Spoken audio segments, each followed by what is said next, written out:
Okay, this is Sam from TikTok. So there's a car for $7,000. I want to sell my car worth 12. Can you explain that?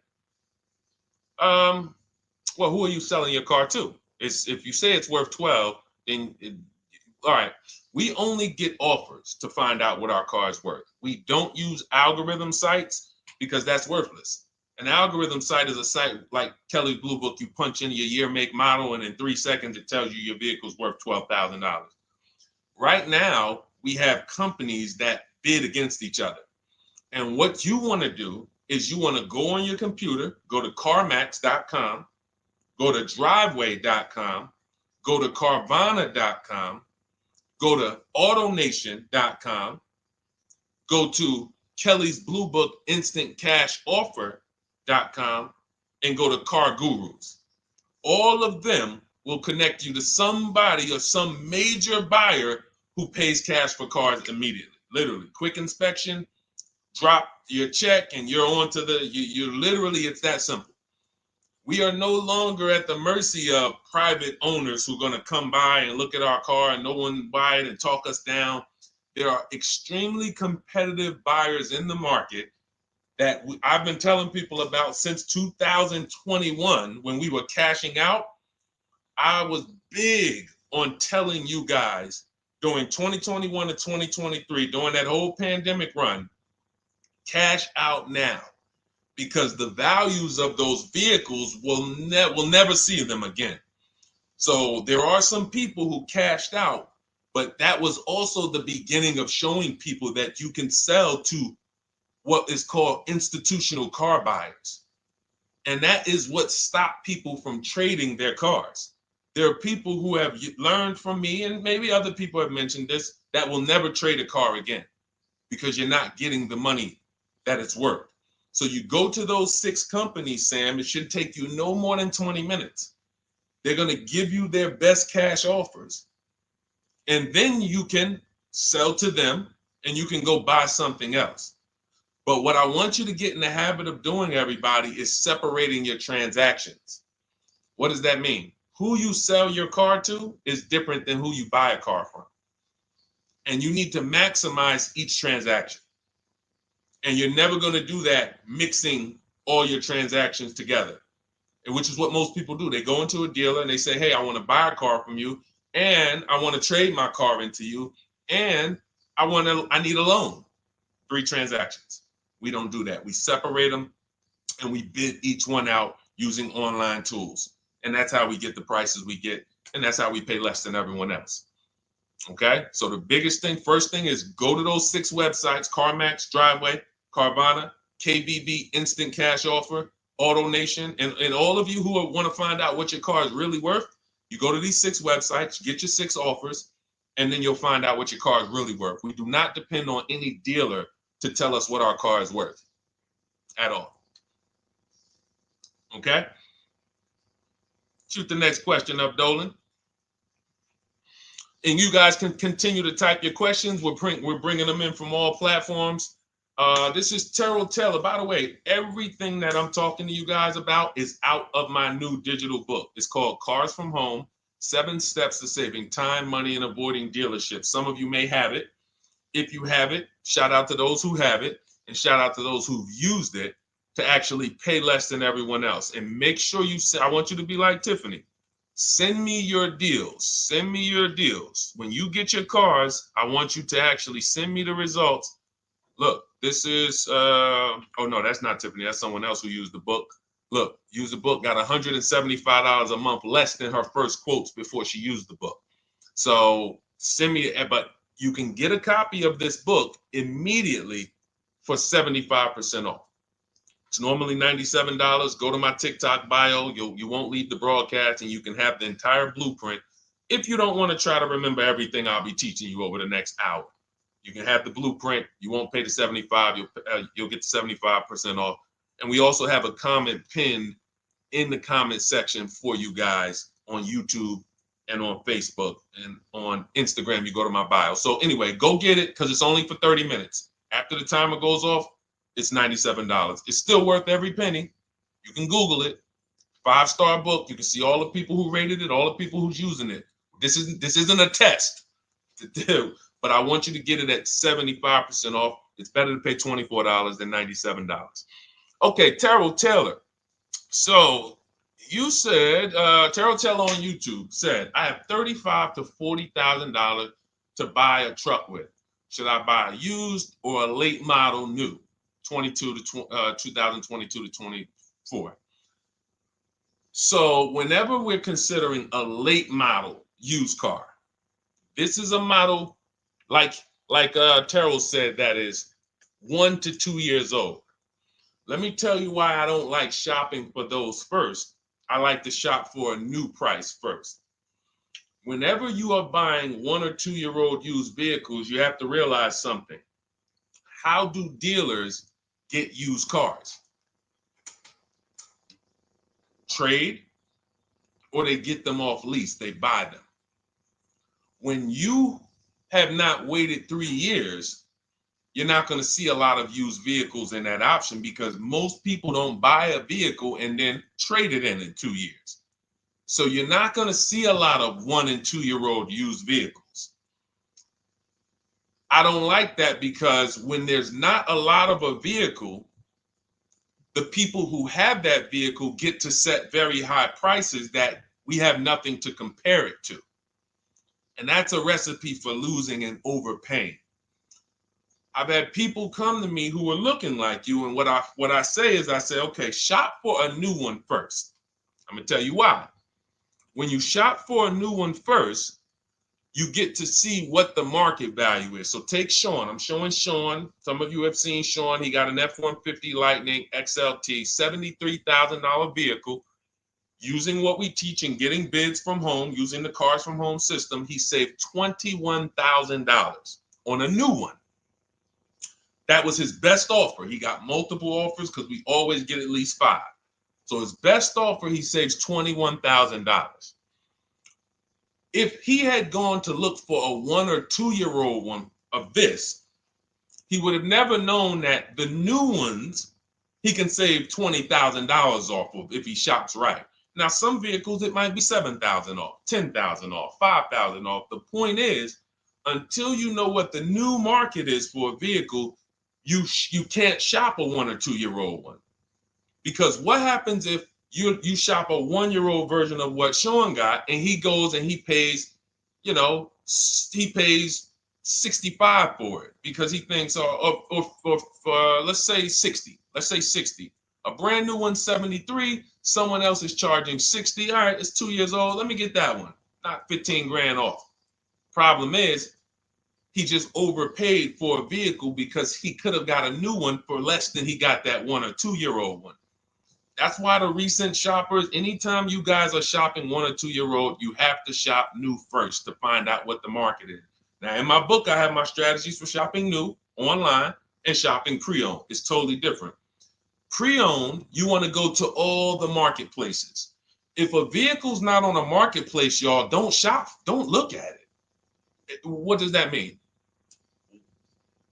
You ever walk into a used car dealer and you see a used car, but there's no price on it? Type a $ if you've ever experienced this. If you've ever looked at a deal, you've been in a dealership, you see they have a used car, there's no price on it. Type a $ if you've experienced that. Okay, I see you, Terrell. Okay, perfect. I see you, Don Dickey. Okay, perfect. All right, we have enough people. All right, Makeover Forever Studios. I see you. Okay, Todd May, I see you. So this is a common thing. When you go and look at that vehicle, the most dangerous thing to do, I see you, Tony, is to negotiate on a car with no price because they can make the price up. When a car is on a marketplace like cars.com, carfax.com, carguru.com, carvana.com, carmax.com, these are all the marketplaces we shop for used cars at once. It's like a big round robin for us. This is how I want you to shop. Now you must be competitive or no one's coming. Now there's some people who try to pull a tactic. They'll list a car for 20. They have no intentions on selling it for 20. But they want you to come in and then they'll charge you more, fees, makeup fees and all of that stuff. That's why we always call beforehand. But we know the power is online. The competition is online. So when you're looking, Terrell, you're either deciding, all right, I'm either going to look for a new vehicle, find out what the market price is for the vehicle I'm looking for and how much I can save. What's my best offer? You need to get at least 5 offers. I'm telling you, it's going to be big differences. You have to prove this to yourself. Call around. If you want to do it manually, you don't have my book, do it manually, call around, speak to sales managers. You are going to see it's going to be a $5,000 to $10,000 difference minimum between all of these dealers' offers, minimum. And so then you want to look at the pre-owned options. Then you look at the pre-owned options. And the pre-owned options will tell you what the market is. And so this is only for you who are looking at recent model cars. If you're not looking at 1 or 2 year old pre-owned, this doesn't matter. But those people have a little bit more budget, and that's okay. That's okay. But when you have a little bit more budget where you can look at a 1 or 2 year old pre-owned car, that means you have a little bit more money to lose if you make a bad decision. So that's what you want to consider, Terrell. Shop for the new ones first, depending on what your budget is, and then look at the pre-owned market and say, all right, where's the pre-owned market? But that 1 or 2 year old, you're not going to have a lot. Until that 3 year cycle comes and dealers can start buying those vehicles back off lease, you're not going to see a lot of vehicles. That's why I don't play in that 1 or 2 year old zone.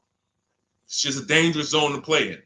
Dealers know, we're the only ones. Hey, we the only one that got this car within 50 miles. Let's charge this for it. And then they depend on someone who doesn't know the market to come in, pay for it, and you can literally overpay by 10, 20 grand and you won't realize it until, a couple years later. Okay, great question though. Great question, Terrell. Go ahead, shoot the next one up, Dolan. Type your questions, y'all. We're going to get through as many as we possibly can in an hour. I see a lot of questions coming in. Let me try to speed it up. All right, this is Abigail from Instagram. How do I shop for cars and take test drives without feeling like I'm wasting their time? I'm nervous. Okay, first thing to realize, Abigail, you're a very considerate person. God bless you for that. You're about to spend 5 figures on a vehicle. Some of you 6 figures. I love the courtesy, but we are the prize. When you're shopping the way I want you to shop, some of you, this is your first time here. You don't even know, hey, who is this guy talking? I spent 14 years in the car business. 5 years with Mercedes, 5 years General Motors. I've been helping people buy cars and get below market deals since 2019, education-wise. I love it, but you deserve the experience. If you were walking into the mall to spend 15 grand, let's just call it 15 grand. How would you want to be treated? Like royalty, right? Right? So, but I'm going to answer your question, but I need your mindset. A lot of what we're discussing is going to be the right mindset. You are the prize. That's why I don't want you going to dealers begging for discounts anymore. I want you sitting at home making dealers bid. This is how we do test drives on new cars and leases. New cars and leases. This is how we do test drives. I have it in my book because it's that serious. You're either going to have a great test drive or you're going to have a horrible test drive experience. We call and we ask the dealer, who's the most experienced person there? Who does everybody like? Who's the person that, has been there for a long time, just has a great reputation? Oh, that's John. John is just, he's been here 20 years. Everybody loves him. Okay, can I speak to John? Hey, John, my name's Deshone. I'm interested in the Honda Pilot. I just like to test drive it. I'm in the process of deciding what I want. And, do you have this particular model? You have one there that I could test drive? John, because we asked for the best person, we're typically going to get somebody who is not going to lie, usually. Not a guarantee, but taking these steps, I know these guys. I've been in this dealership. I know most dealerships have one person there who has a good reputation and who cares about that reputation. If you're enjoying this content, hit the like button, y'all. And Keith, y'all killing the likes on TikTok. Shout out to everybody who's hitting the likes on TikTok, to double tapping the screen. Appreciate y'all. And shout out to everybody who hits the like button. When we get there, we meet with John. We test drive. John, thank you so much. Can I have your card? I'll leave you my information. And if this is the vehicle I want, I'll be in touch with you. Perfect. Oh, Deshone, we don't sit down. We don't think. No, we never sit down. I'm telling you that there are things you must unlearn about the shopping process if you're going to win. And what does winning look like? Getting the most money off in the least amount of time. There's no leverage that you have when you sit down and try to negotiate with a car salesman. Every single dealer around you that wants to compete for your business, you can't talk to them while you're sitting in one dealer talking to a car salesman.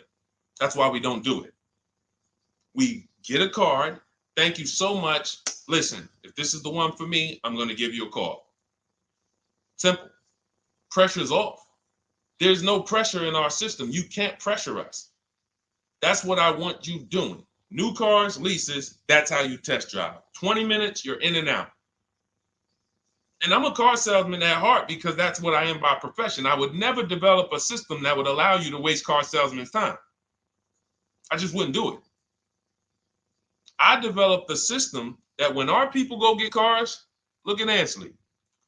When our people go get cars, Ansley just got his lease, 1% lease, $58,000 Infiniti. Look, started the process Saturday, accept the deal Monday, all by email. $58,000 car, he's paying $554 a month, no down payment. We have tons of these. None of these people spent, look at Jared, lease like a boss, $569 a month down to $520, Volkswagen Tiguan, no money out of pocket. Let's go to a purchase. Pierre, pre-owned car purchase, got his 2022 Mazda, got a 20% discount off the original MSRP. This is 30 minutes. We are not spending more than 30 minutes in dealerships.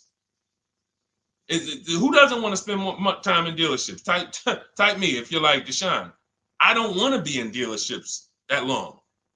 You thought you had to be in dealers to save the big money, right? You thought you had to be in dealers to save the big money. I'm showing you as someone who pays less than everyone and who teaches people to pay less than everyone. Look, Kimberly, $20,000 off a Maserati, shopping from home. Because when you can talk to more people at once, the discounts fly off. And you see that all these dealers want to compete. So what you want to do, the best thing you can do to not waste people's time, Abigail, is to shop from home the right way.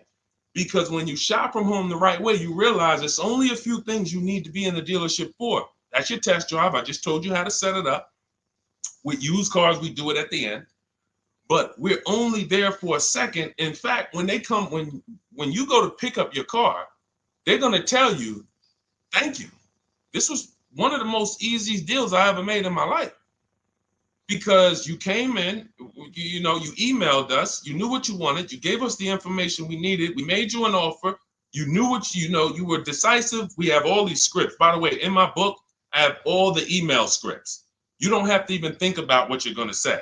It's literally copy and paste, copy and paste, copy and paste, copy and paste when we're shopping for new cars and leases. With used cars, before I go to the next question, I want to hit on the used car process.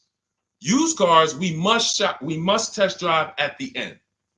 We can't test drive used cars over here and then go and buy another used car over here. So what we do when we narrow our choices down on all these marketplaces to our top 5 favorite vehicles, we need to verify that there's no bogus fees.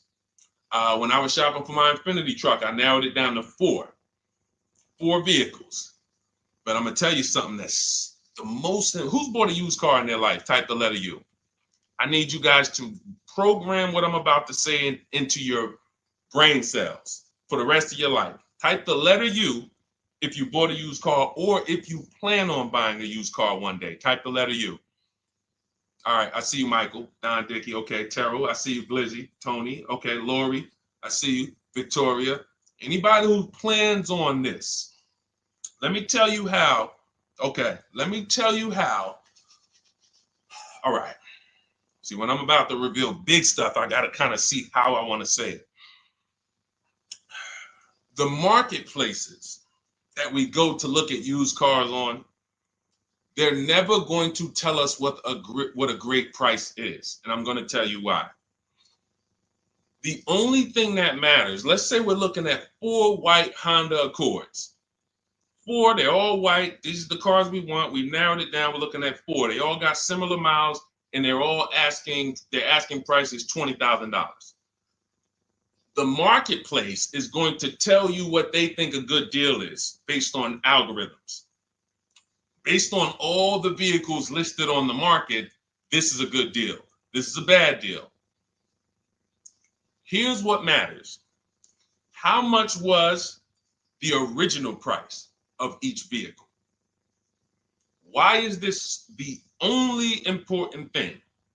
Because if we're looking at 4 white Honda Accords, but one of them was $35,000 when it was new, one of them was $39,000 when it was new, has a sport package, some special technology. One was $31,000 when it was new. One was $29,000 when it was new.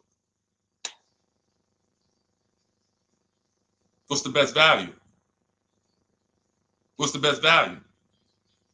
You see how we clearly just went from, wow, all of these vehicles look the same, similar price, similar asking price. But once we found out, wait a minute, this one right here was $38,000 new. This one here has the cameras in it all around and the self-driving package, and it has the same asking price, or it's maybe $1,000 more. This is what I call the true value discount. The true value discount. And let me tell you why the marketplaces will never tell you this. Because if they advertise the true value discount, someone has to be at the bottom. In other words, when you're looking at Honda Accords, if you could go right to the true value, who's giving me the biggest discount off the original MSRP? That means the car at the bottom, they might be giving you no discount off the MSRP. We saw that during the pandemic. It was people selling, who remembers people selling Toyota Camrys, 3-year-old Toyota Camrys for the same price as they were when they were new? There was some deal, everyone wasn't. I know a couple dealers, I know a couple general managers who run dealerships who are ethical.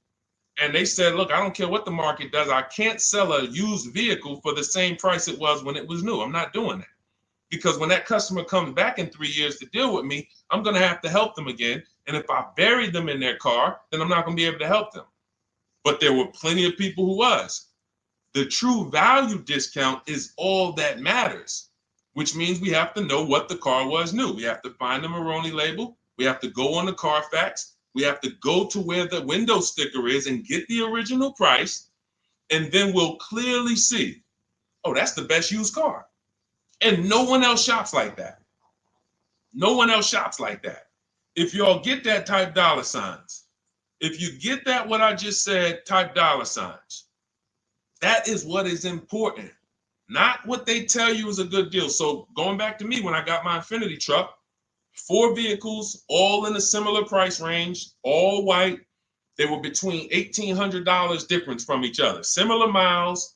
But once I found out that one was 46,000 new, one was 48,000 new, one was 52,000, and the one I ended up getting was 54,000. That separated it. The one that was 54,000 new, they were giving me a 42% discount asking price. These are things that help you cut through the mess, the smoke and mirrors of the car business. In order for you to win and pay less than everyone else, you have to cut through the smoke and mirrors. That's what I'm great at showing you because I was in the business.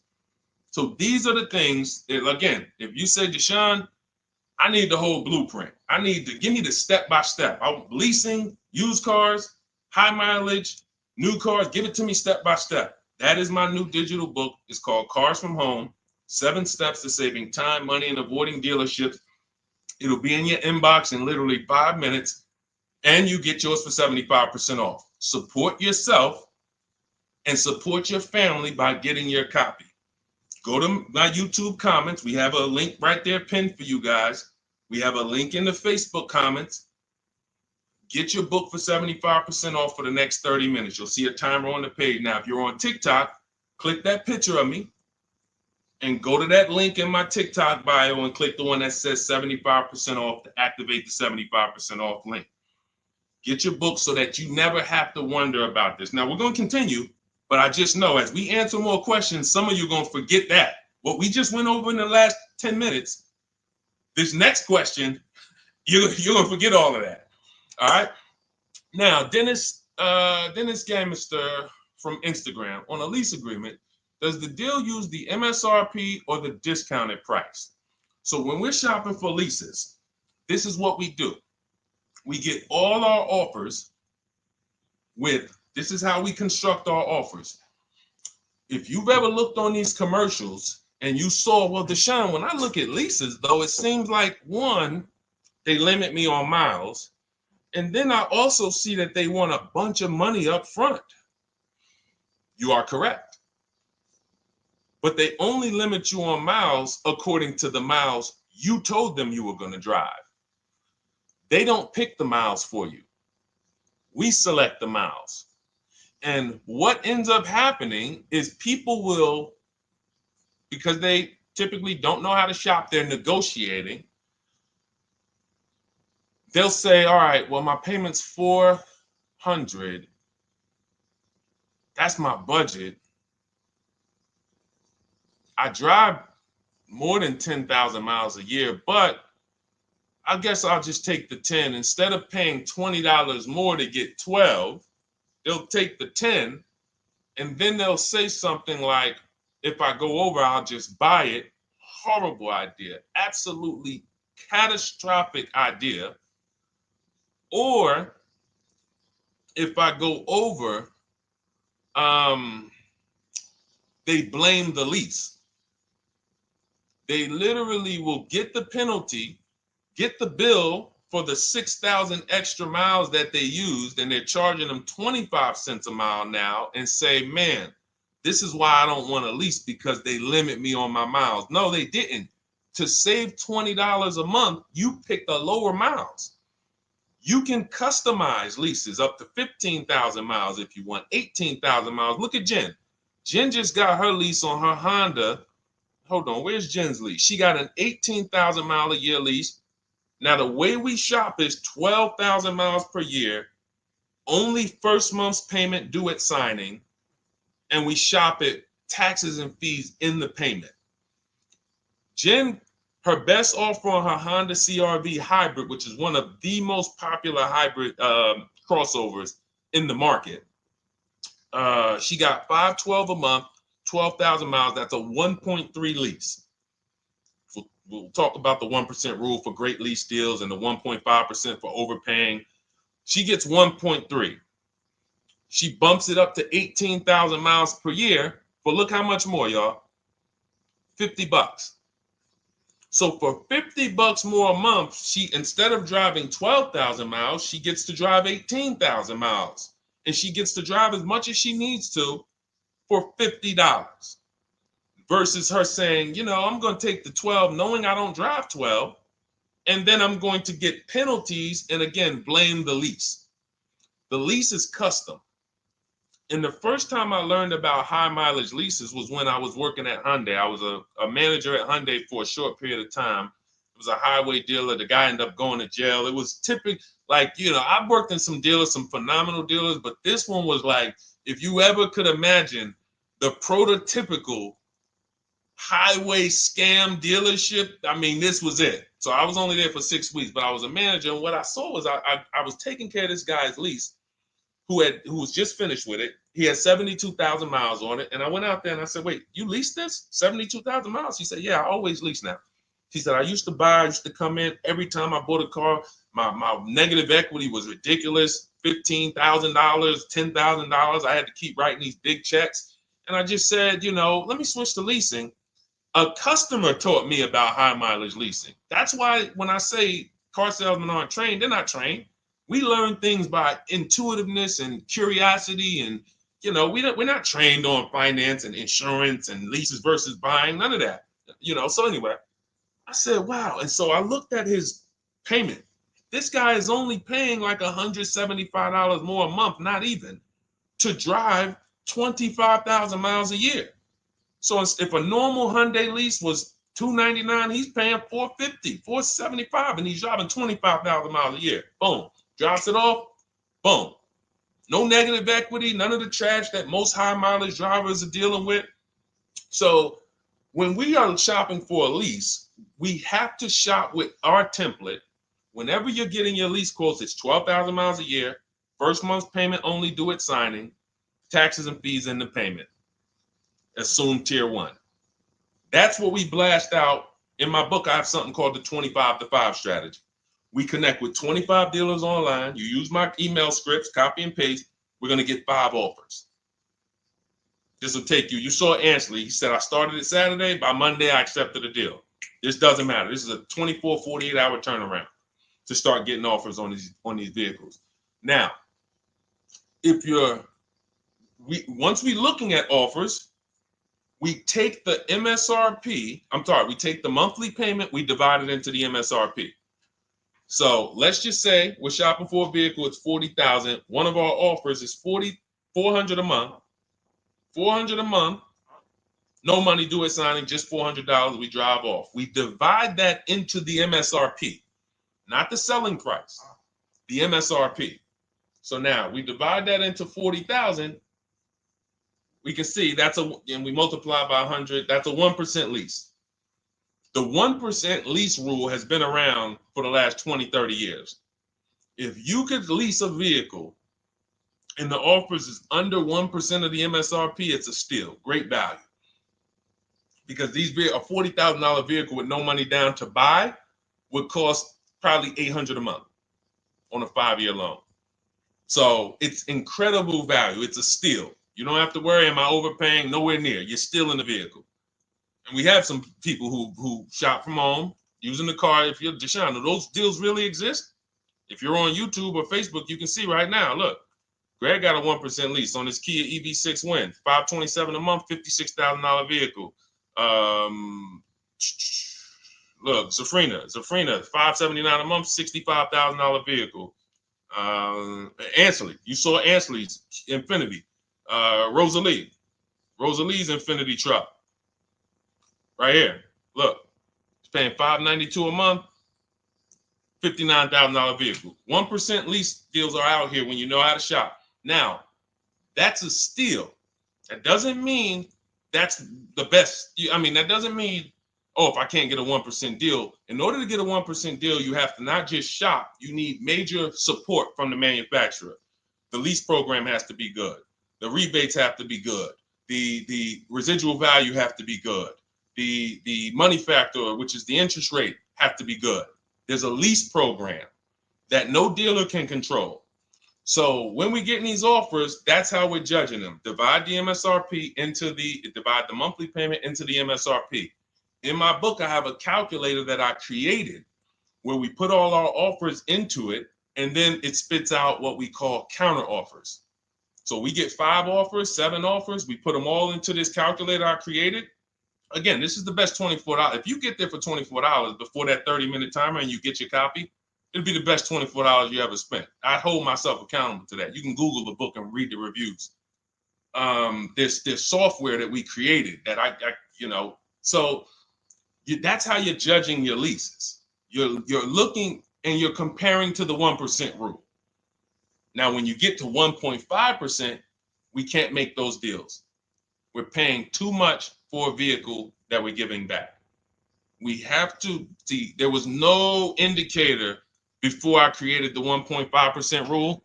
As much as I love educating people on leases, the only people who should be leasing is if you're not keeping your cars 8 years.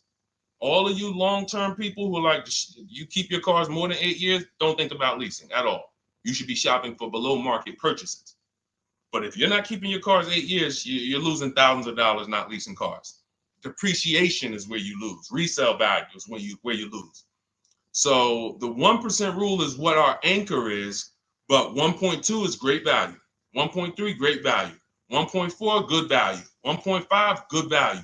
Anything over 1.5, now we're paying too much for a vehicle that we're giving back. So that's how we're judging. That's how we're judging and comparing our lease offers. And with the calculators that are in my book, you can literally do this in seconds. This stuff, these mathematical things that used to be complex, even hard for me to explain, when you're using the stuff in my book and you're seeing, wait, There's calculators I can do this. Boom, boom. Why don't these calculators exist on Google? Because anything that makes dealers compete, they're not going to make for you. They'll make stuff for you that allows you to see more and do this and make it easier and faster and connect to get a loan quick. But competition, any tools that create competition, they're not going to make those for you, because that's where the real money comes off when you make dealers compete. Okay, so you want your copy of Cars from Home, 7 Steps of Saving Time, Money, and Avoiding Dealerships. Click the picture of me on Instagram or TikTok. It's going to take you to my bio. You won't leave the broadcast. Click that link and then click the button that activates the 75% off, and you'll have 30 minutes. Once the timer goes to 0, the $97 price is what you have to pay if you want it. It's up to you, but $24 is much better than $97. $97 is still a great price. I have no doubt that you guys would write me, especially the more you use this. 1, 2 cars, 3 cars. You get 1 lease this year, a used car next year, a new car in about 4 years.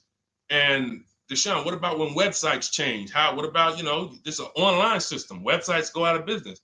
Vroom went out of business. They were in my book.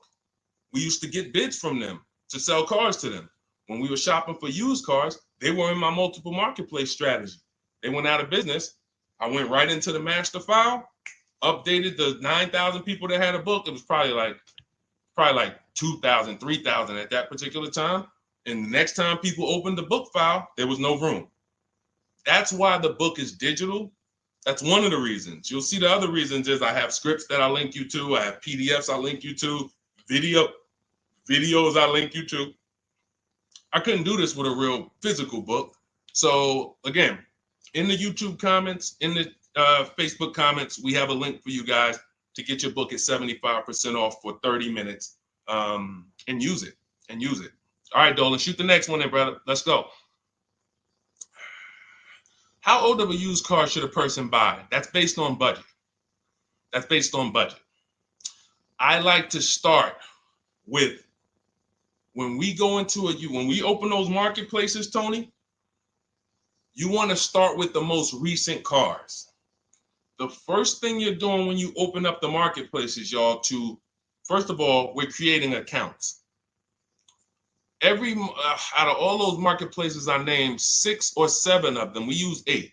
We use eBay Motors, we use Carfax.com, we use Cars.com, Autotrader.com, CarGurus.com, Carvana, CarMax, Driveway, and that's 8.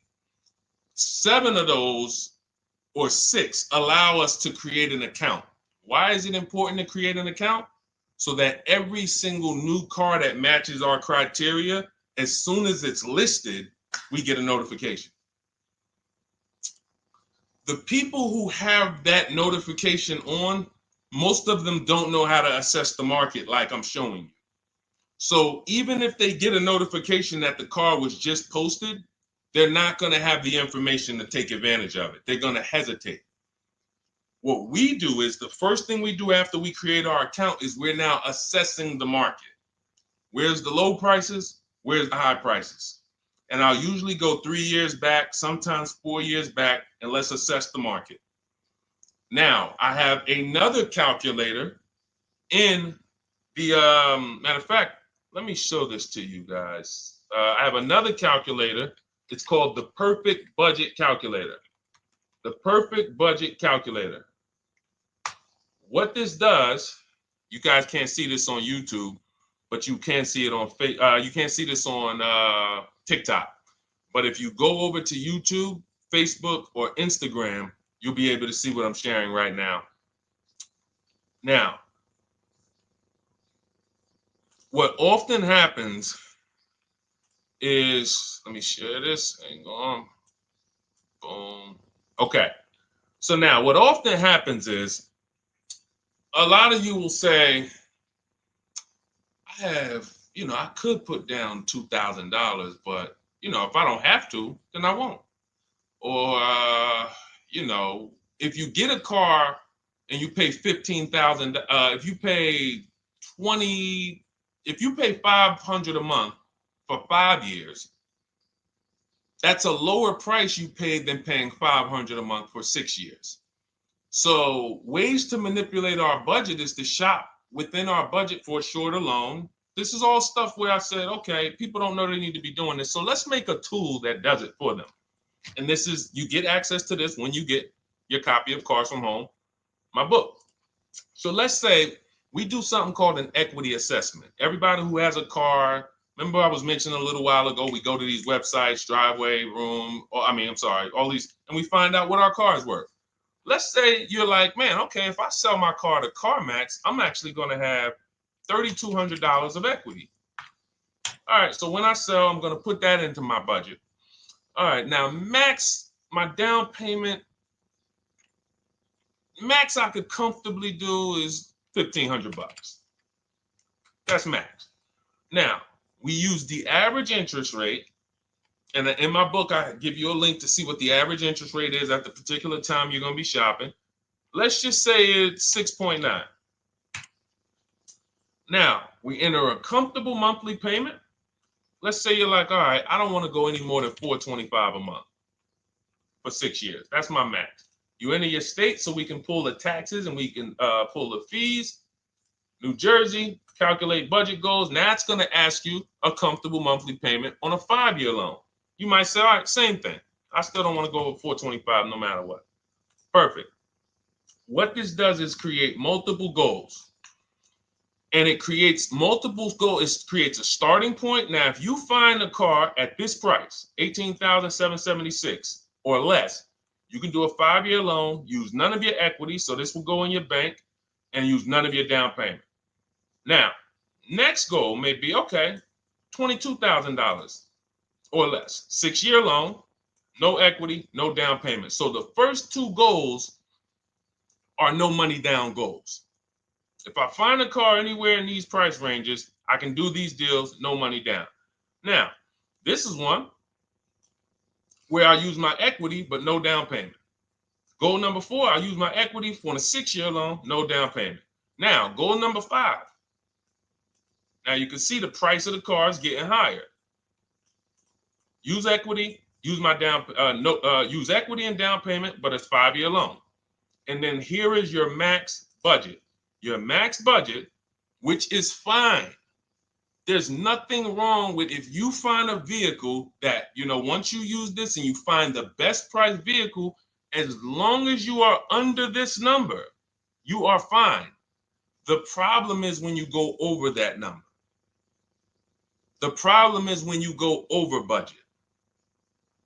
All of these goals are your budget. So when I got my Infiniti truck, I got my goal out. It was my fourth goal. Now, this is how you make sure when you go out to shop, and look at the top. What does it say? You select your state determines the sales tax, will factor it in, give you precise figures. Now, you'll notice, what about the fees, Deshone? Don't all these cars charge fees? We've already factored in the taxes, and we've added $1,000 for fees. What is $1,000? The documentation fee and the motor vehicle fees. It's all in there. So you can go out and know that's my max budget. I cannot buy a vehicle, make a deal on a vehicle where my purchase price is more than $26,729. That's the perfect budget calculator. So there are certain things that I had to create. No one does them. Everything that I was referring you guys to, all the websites, I was doing this, and there was some things where I couldn't refer you to anything because it doesn't exist. We had to build it. So this is how we make sure we are shopping, whether it be for new cars, used cars, below our budget. And that's not how you make, but here's the thing. I need you, before we go to the next question, I need you to understand something. That doesn't make sure you pay below market price. You have to combine this with getting bids, because you can be within your budget and pay over market value. There's 3 types of prices you can pay for a car, whether it's a new car, used car, or lease. Did you pay market value?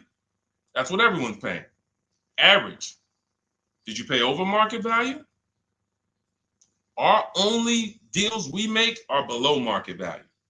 And the way that happens is through bidding and creating a marketplace around you where all these people are competing for your business. That is how you combine that with the budget. This will keep you below your budget, but it does not guarantee. If I gave this to you, all of you would be like, this is great. I'm never going to go over my budget again. But it does not, until you combine that with getting bids for whatever you're looking for, you still run the risk of overpaying, even if you're under budget. Okay? Clear? Type $ if y'all clear before we move to the next question. And there's no way for us to do this manually. If there was a way that you could do this manually, trust me, I would have told y'all to saw me make a video about it all day on my social media. There was just no way. We had to build software. And you know, in my book, you guys will have access to at least 5 calculators for counter offers for new cars, true value discounts when you put the new price you put the original new price of the used car deal, whatever used car you're buying, you put the new car price in, and then you put in the asking price, and it tells you the true value discount, perfect budget calculator. We have at least 5 softwares that I've custom built, and you know, to make sure you guys get great value. So again, you know, I didn't want to be the person who said, you know, you guys know, there's plenty of people who be like, man, the value I'm giving you guys, I'm gonna charge $2.99 for the book, whatever. The people who pay, they'll save the money. And the people who pay, there'll be some people, because some people are gonna pay, they just see value. Poor people look at cost. Wealthy people look at value. People who are into financial literacy they don't ask themselves, how much does that cost? They ask themselves, what's the value I'm getting from that? And I could have said, well, you know what? I'm going to help you pay less than everyone on new cars, used cars, leases. We'll do $200, $300 for the book. And I only want to sell it to 1% or 5% of the pie. But at the end of the day, my mission is to help as many people want to be helped. And so that's why I said, okay, $97. But even our welcome offer, you got a chance to get it for $24 if you get there before the 30 minutes is up. Okay? YouTube link, get your copy. And make sure you save the support email, guys. You see it scrolling across the screen. If, for instance, you don't get your book in 5-10 minutes, it's usually because you typed your email wrong. Reach out to my support team. They'll get you the book immediately. And soon as you pay, go to TikTok. Look, y'all see the links. Go to my bio on YouTube and Instagram. Get your copy. And as soon as you pay your $24, there's going to be a page that says screenshot this page. Right on that page, you can access your book. I want you to have the book immediately, but I also, in case you know, some of you type wrong, big thing, you know, we fat finger stuff. I want you to have the support email so that you can reach out to my team so we can make sure that book is in your inbox so you can use it and start saving money and building confidence. Okay, Dolan, next question, man. Let's keep it rolling. Okay, there's something about Mary on Instagram. I bought a car as is, and in less than a month, motor lock, can I sue for selling me a lemon? I'm not a lemon law attorney, but that is not what a lemon law case is based off of, in my understanding. Lemon law case is based on you buying a vehicle and the same thing continuing to go wrong at least 3 times. You know, that's a general overview of, you know, what the lemon law process is. And if y'all are enjoying the broadcast on TikTok, can y'all just double tap the screen and keep running those likes up? Every time y'all do that, y'all help TikTok bring more people here, and I appreciate it. If you're going to spend some time with us and, you know, every time just you hear something you like and you're like, man, we got to share this. Oh, and shout out to Madhu for sharing. Here's the thing. I made a video about this the other day because a friend of mine got a used vehicle and the transmission went out on him in about a month. So it wasn't the engine. But when you buy a vehicle as is, it's very tough for you to have any recourse, anything that you can do, because you're signing a contract that specifically says as is. It's very tough. What I would do if I was you, because the damage is done. I just found out what it would cost me to put a used engine in the vehicle, rebuilt in a used engine. You know, salvage yard. You need to, and especially if you're buying cars that you're paying cash and you're buying as is cars. These are probably cars that are under 10 grand, 12 grand. You need a mechanic. See, because that's a strategy. There is a great strategy called buying inexpensive cars and having a local mechanic so you could do what's right. Oftentimes you could drive those cars for a year or two and sometimes sell them for what you got for them because you've outlived the depreciation. Those cars are not depreciating as much unless you overpay for them. If you overpay for it, then it's going to drop because you overpaid for it. But if you pay a great price on some of these vehicles, you can oftentimes win with this, but it requires skills. One of the skills is, how do I avoid engine issues, transmission issues? So a couple things for those of you who may be going this route, you need to narrow your search down thoroughly based on title history, service records, accident history. That oftentimes you'll see, if I typed in right now 2018 Subaru Outback longevity. That's one of the things we do. It's in the 4th step of my book. Before we get prices on anything, we do a quick 5-minute search to make sure these aren't bad cars. There are bad cars out there, but there's data that shows us. If I type that in, it'll tell, okay, these vehicles are known for lasting 100,000 to 300,000 miles, depending on how they're maintained. That means you could have a quality vehicle, but if it wasn't maintained correctly by the first owner or owners, it's going to break down. The life cycle is cut short. These are preventable mistakes by simply checking Google. Now, we narrow these things down based on title history, service records, accident history. Once we do that, I don't mind buying a 10-year-old. I bought a car that was it's my around the city car. I drive it probably 200 miles a month. I bought it from a owner in South Orange. He was a 98-year-old man. He's had it for 10 years and he knew everything about it. He leased it for 3 years, then he bought it. So he's really had the car for its entire life cycle. That's what you want because you're able to look and see the service records. I don't mind. We have to take the risk off of ourselves, and the risk off of ourselves with used cars to prevent ourselves from buying these used cars that are breaking down on people and they're always in the shop and, they're dying on the road and you got to keep the tow truck on speed dial. It's simply a matter of checking to see the reliability records of the car, which is easily accessible on Google, the way I just said, and then making sure the one we get was actually maintained correctly. And that's going to give us the best chance of having a great experience. These are the steps we must take. But in your particular case, there's probably, I don't think you have a case. You can certainly reach out to a lemon law attorney. I don't think you have a case at all. I think because it's buyer beware with cars. It's buyer beware. That means it's on you. If something goes wrong, it's on you. And so what I would do is I would find a local mechanic that I trust, that everyone loves in the neighborhood, and I've been there for 10 years, 20 years. And I would say, listen, can you find out what it would cost me to put another engine in this vehicle? My father did this on his GMC Envoy about 6 years ago. It was a 2008 Envoy. The engine went out on him. He put a new engine in the vehicle. One of the best $2,000 he ever spent, $2,000 or $2,500, whatever it cost him. They put a new engine in that vehicle. He still has it. He's about to sell it for about $4,000. He's had that vehicle from 2013. Think about that. A lot of people, engine goes out, they sell the car. It's worthless now, so they take the loss. Meanwhile, man, let me come up with $2,500, and I still got no car payment for the next 6 years.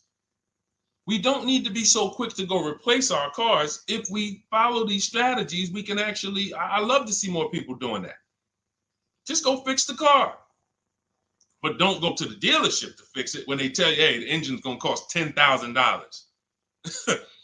And what does the dealership say, y'all? When you have these major issues and the dealership tells you the transmission is $7,000 and a new engine is $10,000, what's their suggestion? What's their suggestion when they tell you that? Because they already know you're gonna be like, yo, what the heck? I can't pay all of that. What's their suggestion?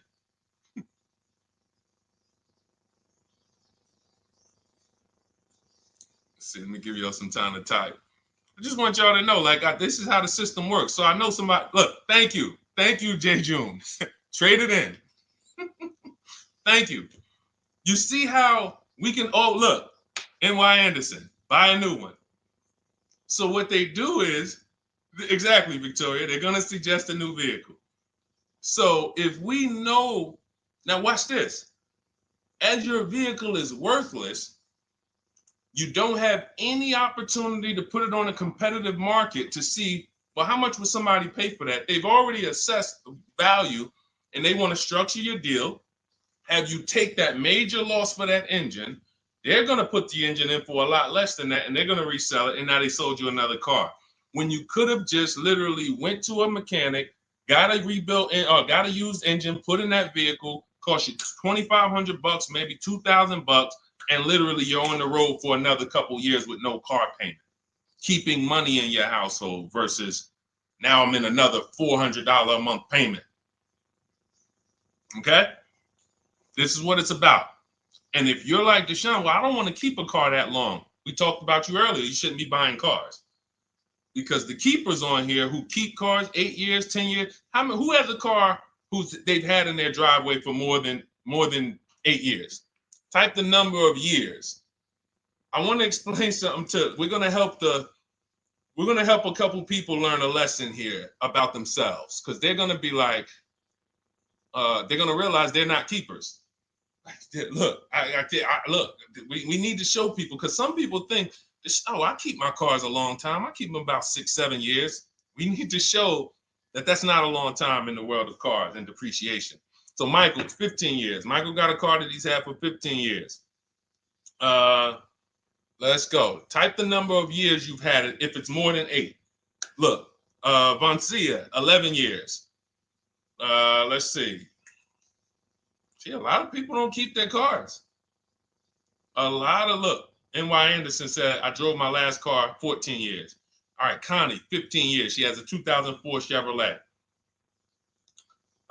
Tony on Facebook, 2006. Now, watch this, y'all. If you ask me, Deshone, what's the way to get the most money out of a vehicle? It's to do what they're doing. Tanaya, 9 years. No, Renata, not less than 8. Not less than 8. We're trying to put you into a different cat. We're trying to help you see the category you should be in. Look, 9 years. Donna, 15 years. What's so important for y'all to see about these people is that they have beat depreciation, and that means whatever their vehicles are worth today, a year from now, they're going to be worth about the same. If their vehicles are worth $4,000 today, a year from now, they'll be able to still sell it for about $4,000. But the thing is, they're trying to get the most money out of it because the cost of replacement is expensive compared to what they're doing. No matter how much they got to pay to keep those vehicles on the road every year, a little couple $100, maintenance, whatever, it's nothing compared to going and getting a new car and bringing hundreds of dollars a month or thousands of dollars in the form of cash out of our household. And everyone's not going to do that. And that's okay. You should not be buying cars. You should be shopping for below market leases. Because again, there's 2 ways to save money. Do what the keepers do. You just saw all the keepers. We shouted out all of them. And the other way is to go in and not tie money up in the vehicles in the first place. When you look at somebody like Danielle, she's driving a $44,000 Audi, 2024 Audi A3. That vehicle is $800 a month to buy, no money down. $800 a month for 5 years, maybe $700 a month for 6 years. She's paying $550 a month. She didn't tie up the money in the first place. That's the name of the game with leasing. Bonita on her Telluride. This is also to show you it doesn't matter what the market does. The market could be up or down. We're going to pay less than everyone. This is Bonita. She got a Kia Telluride during the pandemic when everybody was paying ridiculous prices. That's why I show her 2022. Look at the date. She said, I'm driving my dream vehicle, $600 a month.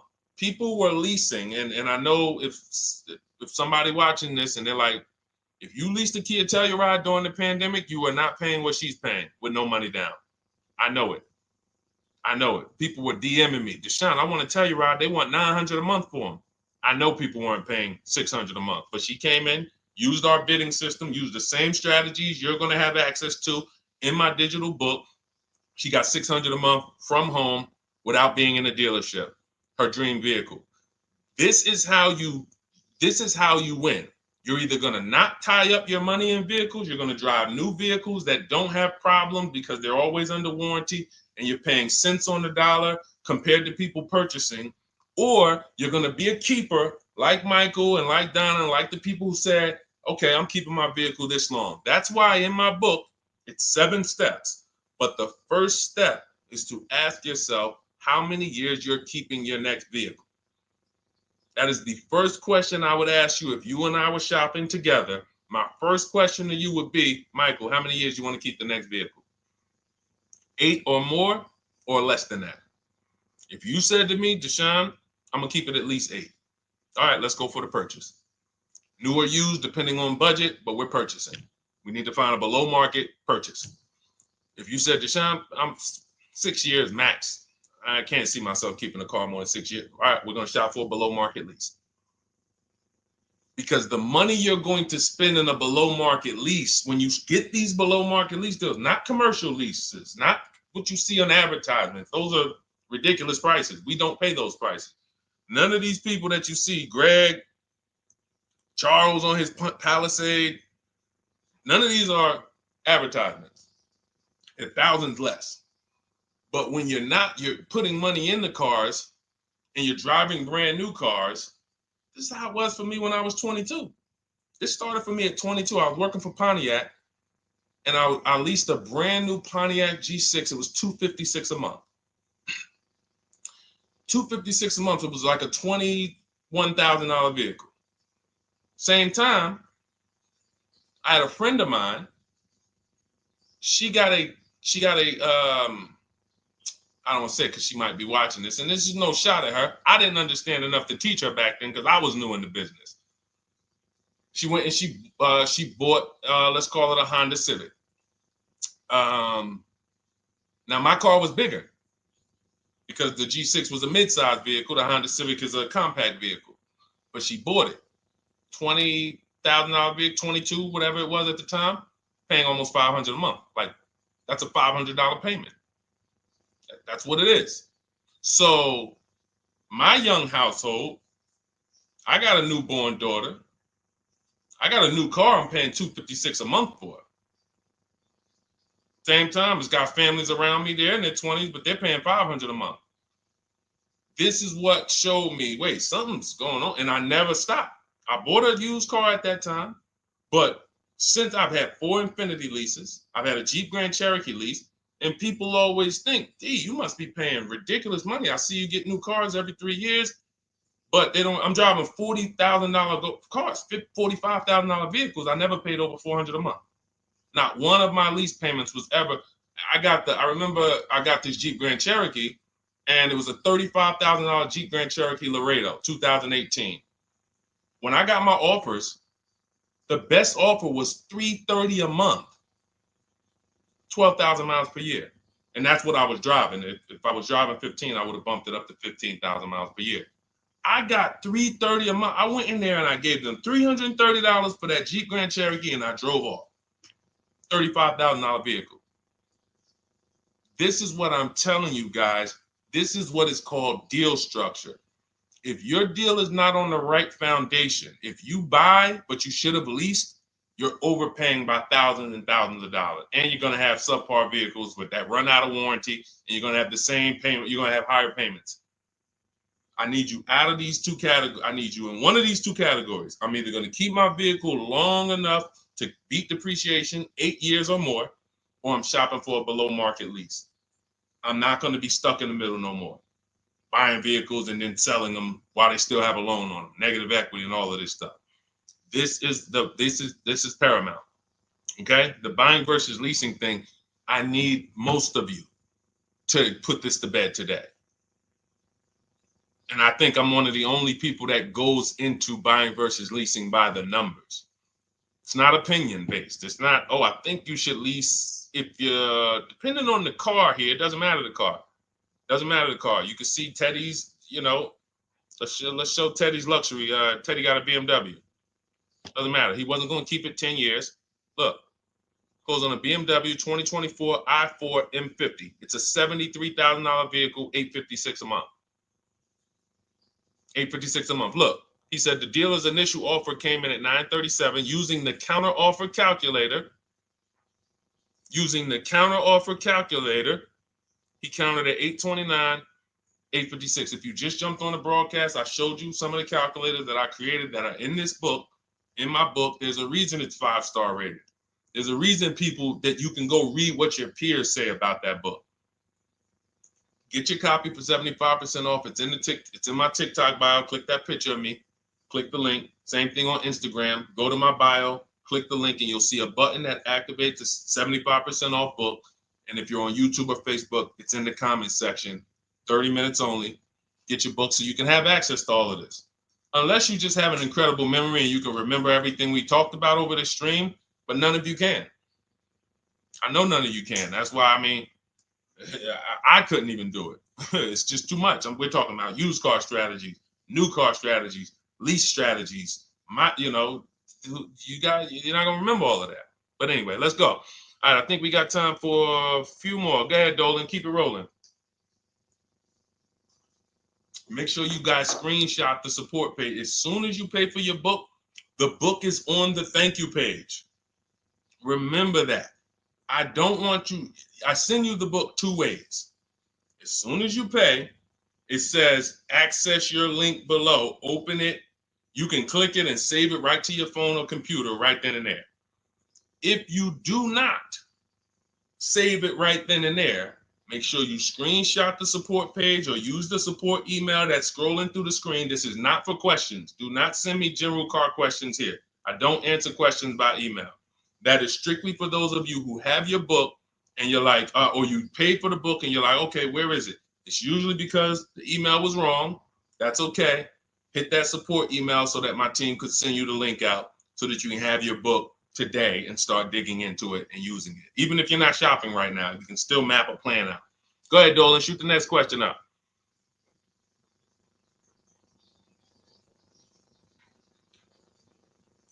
All right, this is Victoria from TikTok. Any tips for how I can get the highest trade-in value for my existing vehicle? Of course, bids. Bids. First of all, you just said a curse word. You may not know, but we don't use that T word here because you're never going to get anything. You're not going to get a max value for anything trading. We are fortunate that we have the opportunity to get bids from cash buyers in the market. And I'm not talking about cash buyers like Facebook Marketplace where a person, it's one of your neighbors from your town coming to look at your car. I'm talking about institutional cash buyers. People who cut a check instantly and, they're doing an inspection. That Jeep Grand Cherokee I sold to CarMax, they were the highest bidder 3 years ago during the pandemic. I'm not going to tell you what I made because those values don't exist anymore. So it just doesn't even make sense. But, those of you who were watching my videos earlier 3 years ago or using my tips, you guys cashed out and made ridiculous money. When corporations were trying to make money on people, we made money too. But CarMax won the bid. I went down there. They did an inspection on the vehicle. They came back. Accounting department came, cut me a check. I walked away with a check. That's it. You don't want to trade. You want to sell. You want to break your not even break your transactions. I need you, Victoria, to realize there are three transactions in a car deal. Who you're going to sell your car to, That's one. Who you're going to buy your car from, that's another. Who you're going to get your loan from, that's the third one. Now, you're not always cash buyers. Deshone, I pay cash. Then you don't need that. Deshone, I don't have a vehicle to replace. Then you don't need that. But how do we make sure we get the highest value or the biggest discount? Bids. Each one, we make the market bid. So when what you should do right now, Victoria, this is step 2 in my book. After we decide whether we're going to buy or lease our next vehicle, that's step 1. Then we move to what is called the equity assessment. We need to find out, do we have equity or negative equity? Equity assessment. We call our bank. If we have a loan, we find out what our payoff is. Then we're going to go to carmax.com. I'm going to give you the 6 companies. This is the equity assessment process. We do this for leases too. I don't know if we have time to go into that, but I'm sure there's people on here who didn't know you could sell a lease. Type a question mark if you didn't know. Deshone, what do you mean selling leases? I never heard of that before. Type a question mark if you didn't know you could sell leases. We have an equity assessment process for that too. But what you would do is you go to CarMax, Driveway, Carvana, Kelly's Blue Book Instant Cash Offer. This takes 20 minutes. AutoNation, Sell My Car, and Car Gurus, Sell My Car. Car Gurus, AutoNation, Kelly's Blue Book Instant Cash Offer, Driveway, Carvana, CarMax. 6 offers in 20 minutes. That's bids. See, everything we do is a bid. That's how we have peace of mind. We don't negotiate. We make people negotiate with each other. There's 2 schools of thought. I want to remodel my kitchen. I want to remodel my whole kitchen. I go in and I have 5 people come out to give me a quote. One of them comes in and I start negotiating with them. Hey, you got to take less. Hey, you got to take less. You got to take less. I don't know if it's a good price or not. But when I come in, the first person comes in, I say, hey, okay, great. Is this your best offer? I'm having a couple other people come by. Oh, okay. Okay, thanks a lot. Next offer. Oh, next offer. Oh, well, listen, look, I could beat that. Oh, I'll give you another 5,000 off.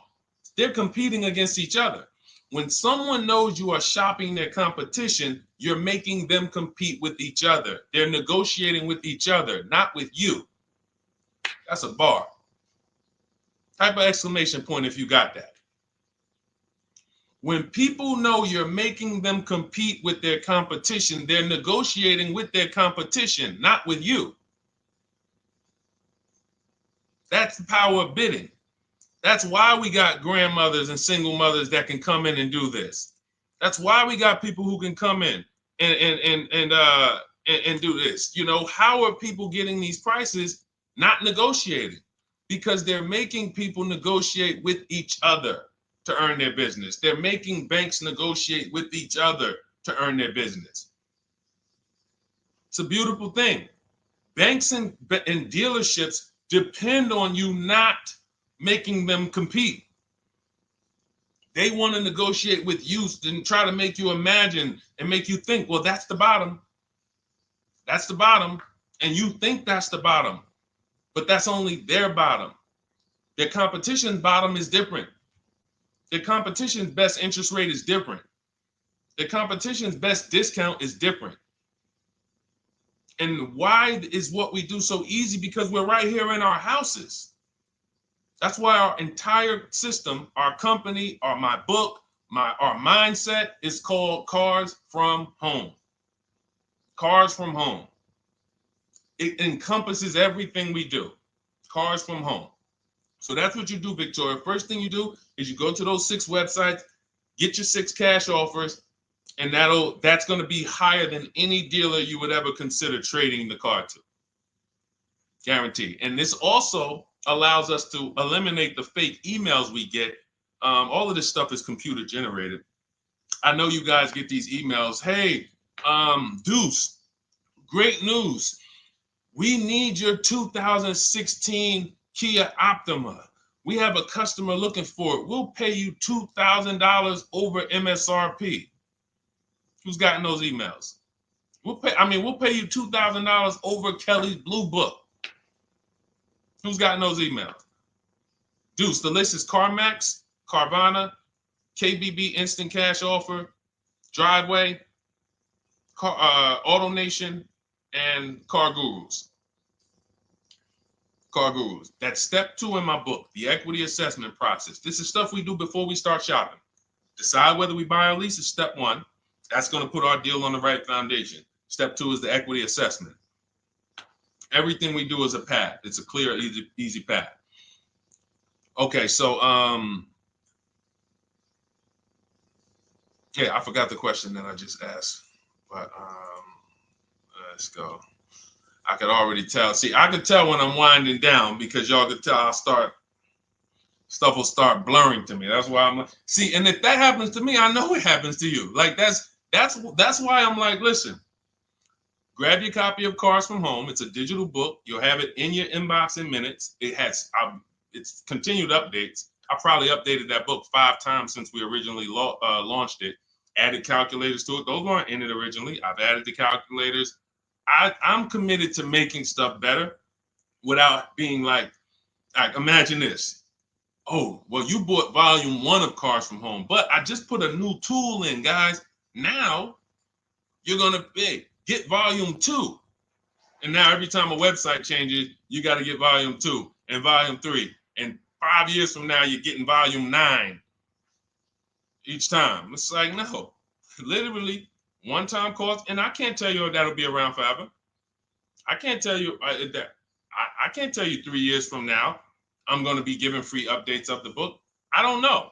But I know today, that's what it is. Everyone who gets their book, you get free updates as I update the book. Because there's value in that. There's value. I could send an email out to people every 3 years and ask them, hey, did you enjoy the book? They're going to say, hey, yeah. Well, here's the thing. My new version is this. There's value in that. It could just be $24. They're already a believer. Someone who used the book's already a believer. So they'd be like, yo, the new version, oh, I'm about to shop again. $24. I'll pay it again. It's the best money I ever spent. But for now, I'm not doing that. Those of you who have the book, you will get free updates, and we'll keep you on the list to make sure you always get free updates of the book. So your link for 75% off is in the YouTube comments. It's only good for 30 minutes. It's in the Facebook comments, and it's in my Instagram and TikTok bios. Click those links in my bio. Click the button that says 75% off my new book. Get there before the $97, before it goes back up to $97. And make sure you save the support email, guys. Screenshot the support email. It's scrolling across the bottom of the screen. If that book is not in your inbox in 5 minutes, I want you to email my support team. Make sure you check your spam. And I also want you to, as soon as you purchase, you'll see, I say, hey, access your book below. So there's a link where you can click, open it up, get your book immediately if you want to download it, but I also email you a copy. But make sure you save the support email just in case. And again, that email is not for questions.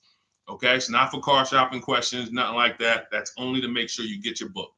Okay, so great. Listen, great job. We've been on here about 1 hour and 20 minutes. Great questions. You guys know I like to go into detail in these questions. I would love to be able to get through 100 questions in 1.5 hours, but that's just not the way it works. We're not talking about buying, $100 items here. If we were talking about house buying, we'd have to go into detail. These are major items. This is the most expensive item y'all are going to buy behind your house. Think about that. And think about how many people are there to protect you when you buy a house. Think about how many people have licenses. See how that question got asked earlier? Can they sue if it was a house and they did you wrong? Sure. You can go before the real estate commission. People can lose their license. People can lose their ability to practice real estate. If they did something unethical, you can bring them before a court and a judge, and you can have recourse. You can get, justice. Cars, you got nobody. No one's licensed. The person who's helping you buy your car that you're sitting there negotiating with, which I want you to stop, they might have just got that job. And they didn't get that job because they're a finance expert and they're someone who understands how to help you, because they're not going to ever make you compete against. They're never going to put you in a position where you can make them compete. They'll say, hey, let's negotiate. But here's the thing. That person just got a job because, you know how many people walked in a dealership with a good smile and a good personality? 2 weeks later, they're selling cars. These are the people that are helping you. They're not licensed. They didn't go through school. They didn't go through ethics training. They didn't go through any of this stuff that realtors and brokers have to go through to help you buy houses. So when you get your car, it is on you. That's why you want me working with you. You want my blueprint. You're not by yourself. You're watching my videos. Once you get my book, you can stop watching my social media videos. I don't want you watching my social media videos if you have my book. It's just going to confuse you, because what my social media videos do is warn you what not to do. That's what my social media videos do. Don't do this. The worst thing you could do is this. The worst thing you could do is this. Don't do this. My book is teaching you what to do. It's telling you what to do. It's not an education book. It's a do this first. Step 1, do this, do this, do this. Step 7, hey, congratulations, we're taking delivery. We're not focused on that. So once you get my book, you don't have to watch my social media videos ever again. And I want to say that because a lot of people will get the book and still be watching them and trying to piece it together. You got my blueprint. You don't need those videos anymore. Okay? So always a pleasure, y'all. God bless you. To those of you who have your book, make sure you email me when you pick up your cars, send me all the details. Deshone, check this out. This is what I got. This is what I paid, so that we can bring you guys into the stream and continue to tell everybody about you. So about the results. All right. God bless y'all. I will see y'all on the next stream. Always a pleasure.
All right, hang on. Welcome to Car Shopping Questions and Answers. We are going to be going deep on all your car shopping questions. No question is off limits. And if you don't know me, my name is Deshone the Auto Advisor. We're already up and running on TikTok. We got our first couple questions about to come in, but I need to get back on Facebook because we have to start Facebook, YouTube, and Instagram at the same time, or it's not going to work. So let me it's all good. Stay right there. And I want you guys to start typing your questions. We'll be here for a powerful hour, and I'm just going to go through as many questions as I can in an hour. And we're going to be talking inside stuff. I don't hold back. Some of you know who've been on the stream with me. I do not hold back when it comes to questions and what we do here. So let's just go on Facebook. All right. Hang on. Let me throw the link up. Perfect. Yeah. All right. Okay. We're good to go. Dolan, you can bring the first question in. And let me give a new. Welcome, Facebook. We're on 4 platforms right now going live for car shopping questions and answers. Type your questions in below, and we're going to make sure we get to them. All right. It's not easy getting 4 platforms live at the same time. And we have 2 TikTok channels that we're live on at the same time. So everything we'll be talking about is out of my new digital book, Cars from Home, 7 Steps to Saving Time, Money, and Avoiding Dealerships. I have a special link for you to get a copy at 75% off in my TikTok bio, in my Instagram bio, or in the YouTube or Facebook comments for the next 30 minutes. Let's rock and roll. All right. First question comes from Scott on TikTok. I'm trying to buy a new pickup truck in New Jersey. Not sure how to do it. Well, the first thing we want to do is decide whether we're going to buy or lease. If you're keeping this truck longer than 8 years, then you should be buying. Once you decide whether you're going to buy or lease, and that's how you're going to avoid depreciation. Like you could save a ton of money on this truck, but if you trade that truck in 3 years, 4 years, you're going to lose a lot and you're going to just be buried because you're losing too much over the first 5 to 7 years of the truck's life cycle. So if you're like Deshone, I'm keeping it more than 8 years, no need for me to think about leasing, all good. Now we're going to move to what we call the equity assessment. Do you have any vehicle that you own right now that you need to replace? Because there's a word that we don't use here. Some of you know who've been on the stream with us for a while. What's the word we do not use? Starts with a T. There's a word here. See, so, and I'm moving you through this process. So Scott, I want you to see this is a process. It's not we don't wing it here. So there's a word we don't use. You already decide whether you're going to buy or lease. Let's see. Does anybody know? We might have a lot of new people on here today. Thank you, Brenda. Trade in. Brenda got it. We don't trade in vehicles. Because again, when we start talking about getting all the money on our car deals, we got to realize something. We got to get all the money from each transaction. That means the car we have right now, if we don't get the most money for that, we lost money. The loan we may be getting, if we don't get the lowest interest rate, we lost money. And the car we're buying, if we don't get the best price, we lost money. So what we do is the equity assessment. Let me know if you have a vehicle you're going to be replacing. We would make sure we go online, we go to bidders, and we find out the highest bid we can get on our vehicles. Takes us 20 minutes. 6 major websites: CarMax, Driveway, Carvana, Kelly's Blue Book, Instant Cash Offer, Car Gurus, and AutoNation. These are people who are fighting tooth and nail every day to buy cars. So we get bids from them. Now, let's move in. Let's say you don't have a car to replace. Now what do? Well, let's look at how we're going to pay for this truck. Are we going to, let me turn on airplane mode to make sure I don't get any interruptions. All right, how are we going to pay for this truck? Are we going to buy it cash, or are we getting a loan? So if we're getting a loan, then we need to see, are there any special interest rates on this truck we're looking at? If there's 0%, if there's 1.99%, that eliminates us from needing to shop for a loan. That's called a subvented interest rate. No one's beating it. So when you guys see like Honda, if a vehicle you're shopping for has a 2.99% interest rate, 1.99, that eliminates us shopping. But there's one parameter we must look at in the fine print. What's the term? Is it for 3 years? Is it for 5 years? If they give us 0% for 3 years, a lot of people can't afford that payment. Interest is great. There's no interest. It's free money. But you got to be able to afford the payment based on the term. Then we move into looking at, is this a quality truck? It's a very important step. Let me tell you what happened. People used to buy Range Rover. When I worked at Mercedes, we had a Range Rover dealer right next door. People come in and get a great deal on a Range Rover, come in, feel like, okay, I won. That truck's in the shop every 90 days. Every 3 months. Lights going off, it's on a flatbed. We had people going in that dealership, literally. Maserati had a couple models, same thing. But there are domestic models too. There are import models. There are Japanese models too that have issues. So what we do is we do a quick search, takes us 5 minutes. Nothing that I'm talking about takes more than a couple minutes. In fact, our entire process to buy cars that I teach, my 7-step system, is 90 minutes to 2 hours. You can get the best, you can get below market deals on any vehicle in no more than 2 hours. So, but we can't get a below market deal and then find out we bought a bad vehicle. That means we lost. So whatever truck you're looking at, you would type that truck into Google and you would type, for example, 2024 Chevy Silverado, and you would type in initial quality. Initial quality, guys, is going to tell us what the data says about the vehicle in its first 90 days. That's initial quality reports. That means when people get it, all the owners, the thousands of owners that are buying this vehicle, what are they saying in the first 90 days? Are they saying the electric, are they saying it's hard to manage? It's too complex, there's issues. Initial quality we look at and we skim Google to see if we see any red flag articles. Then we switch initial quality to reliability. Reliability is what are people saying the first 3 years? Does this vehicle have a history in the first 3 years of having issues? Maserati owners who was buying these Ghiblis and buying things back in the day, the Quattroportes that were having issues, they would have saw that. And they would have made a decision not to buy those vehicles. These things, this 5-minute exercise prevents you from nightmare ownership experiences. Paying less than everyone is one part of this deal, guys, of what I want you to get. That's one part of it. Getting a quality vehicle is the other side. And you can't have one without the other. Great price, not a quality vehicle, we lost. Quality vehicle, we paid market value or above market value, we lost. So we need to get both. So then once we find out, okay, the vehicle I'm looking for, it has great marks, there's no red flags, now we move into getting offers. And very simple, we get offers right from home. That's why everything I teach is called Cars from Home. Cars from Home. It's a mindset and it's also a process. We sit down here and we contact dealers online. I have something in my book called the 25 to 5 strategy. That means we're connecting with 25 dealers in 20 minutes and we're going to get 5 offers.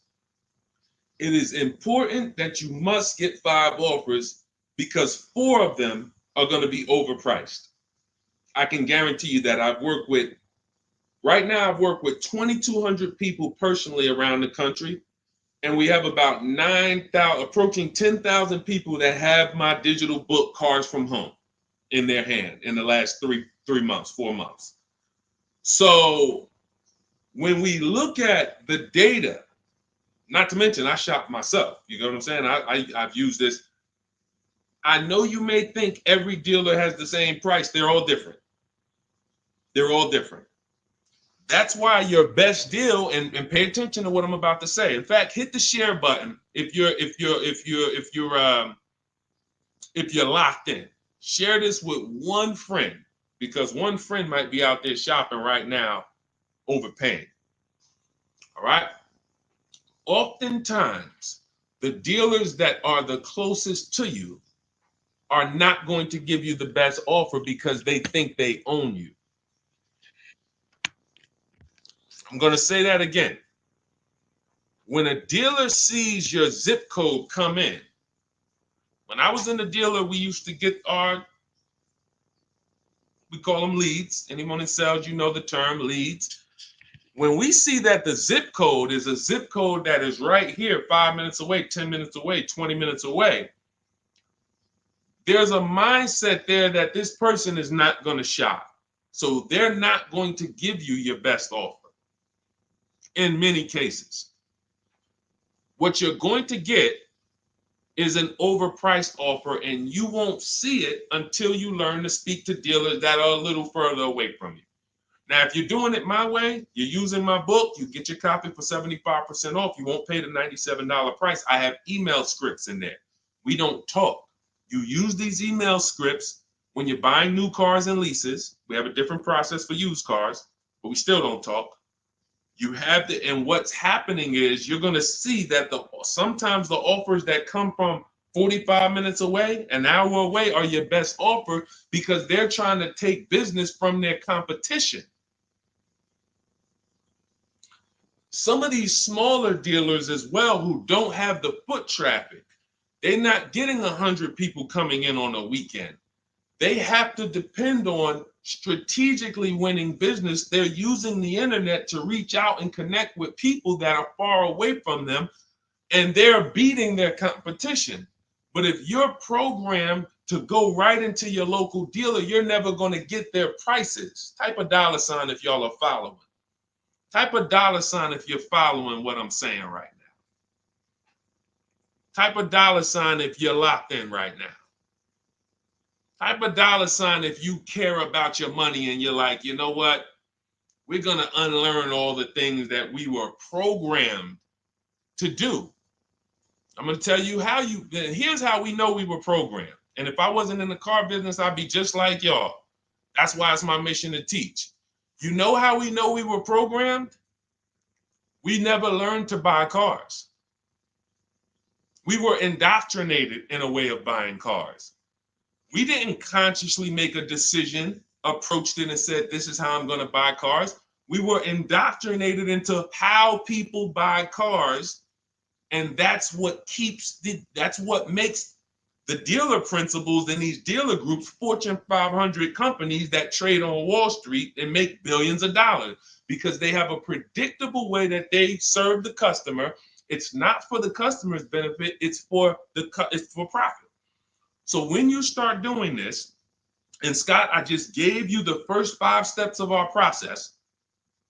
When you start doing this, you're going to see that the same people who you thought really liked you, Charlie down at the dealership that he sold cars to you, your parents. When you start making Charlie compete, you're going to see Charlie wasn't really for you. You're going to see that. The same person who, man, we always bought cars from him, but when you start making them compete, things change. Things change dramatically. And that's going to reveal to you, oh man, Charlie, how long you been overcharging me then? How long? See, because one dealer's best offer is not another dealer's best offer. So it's not like Charlie's lying. When he says to you, hey, listen, Ashley, listen, Miss Whittington, I can't do any better than this. This is our best offer. He may not be lying, especially, you shouldn't be there, but we do this, we never talk numbers in a dealership. But once they say that's our best offer, that's their best offer.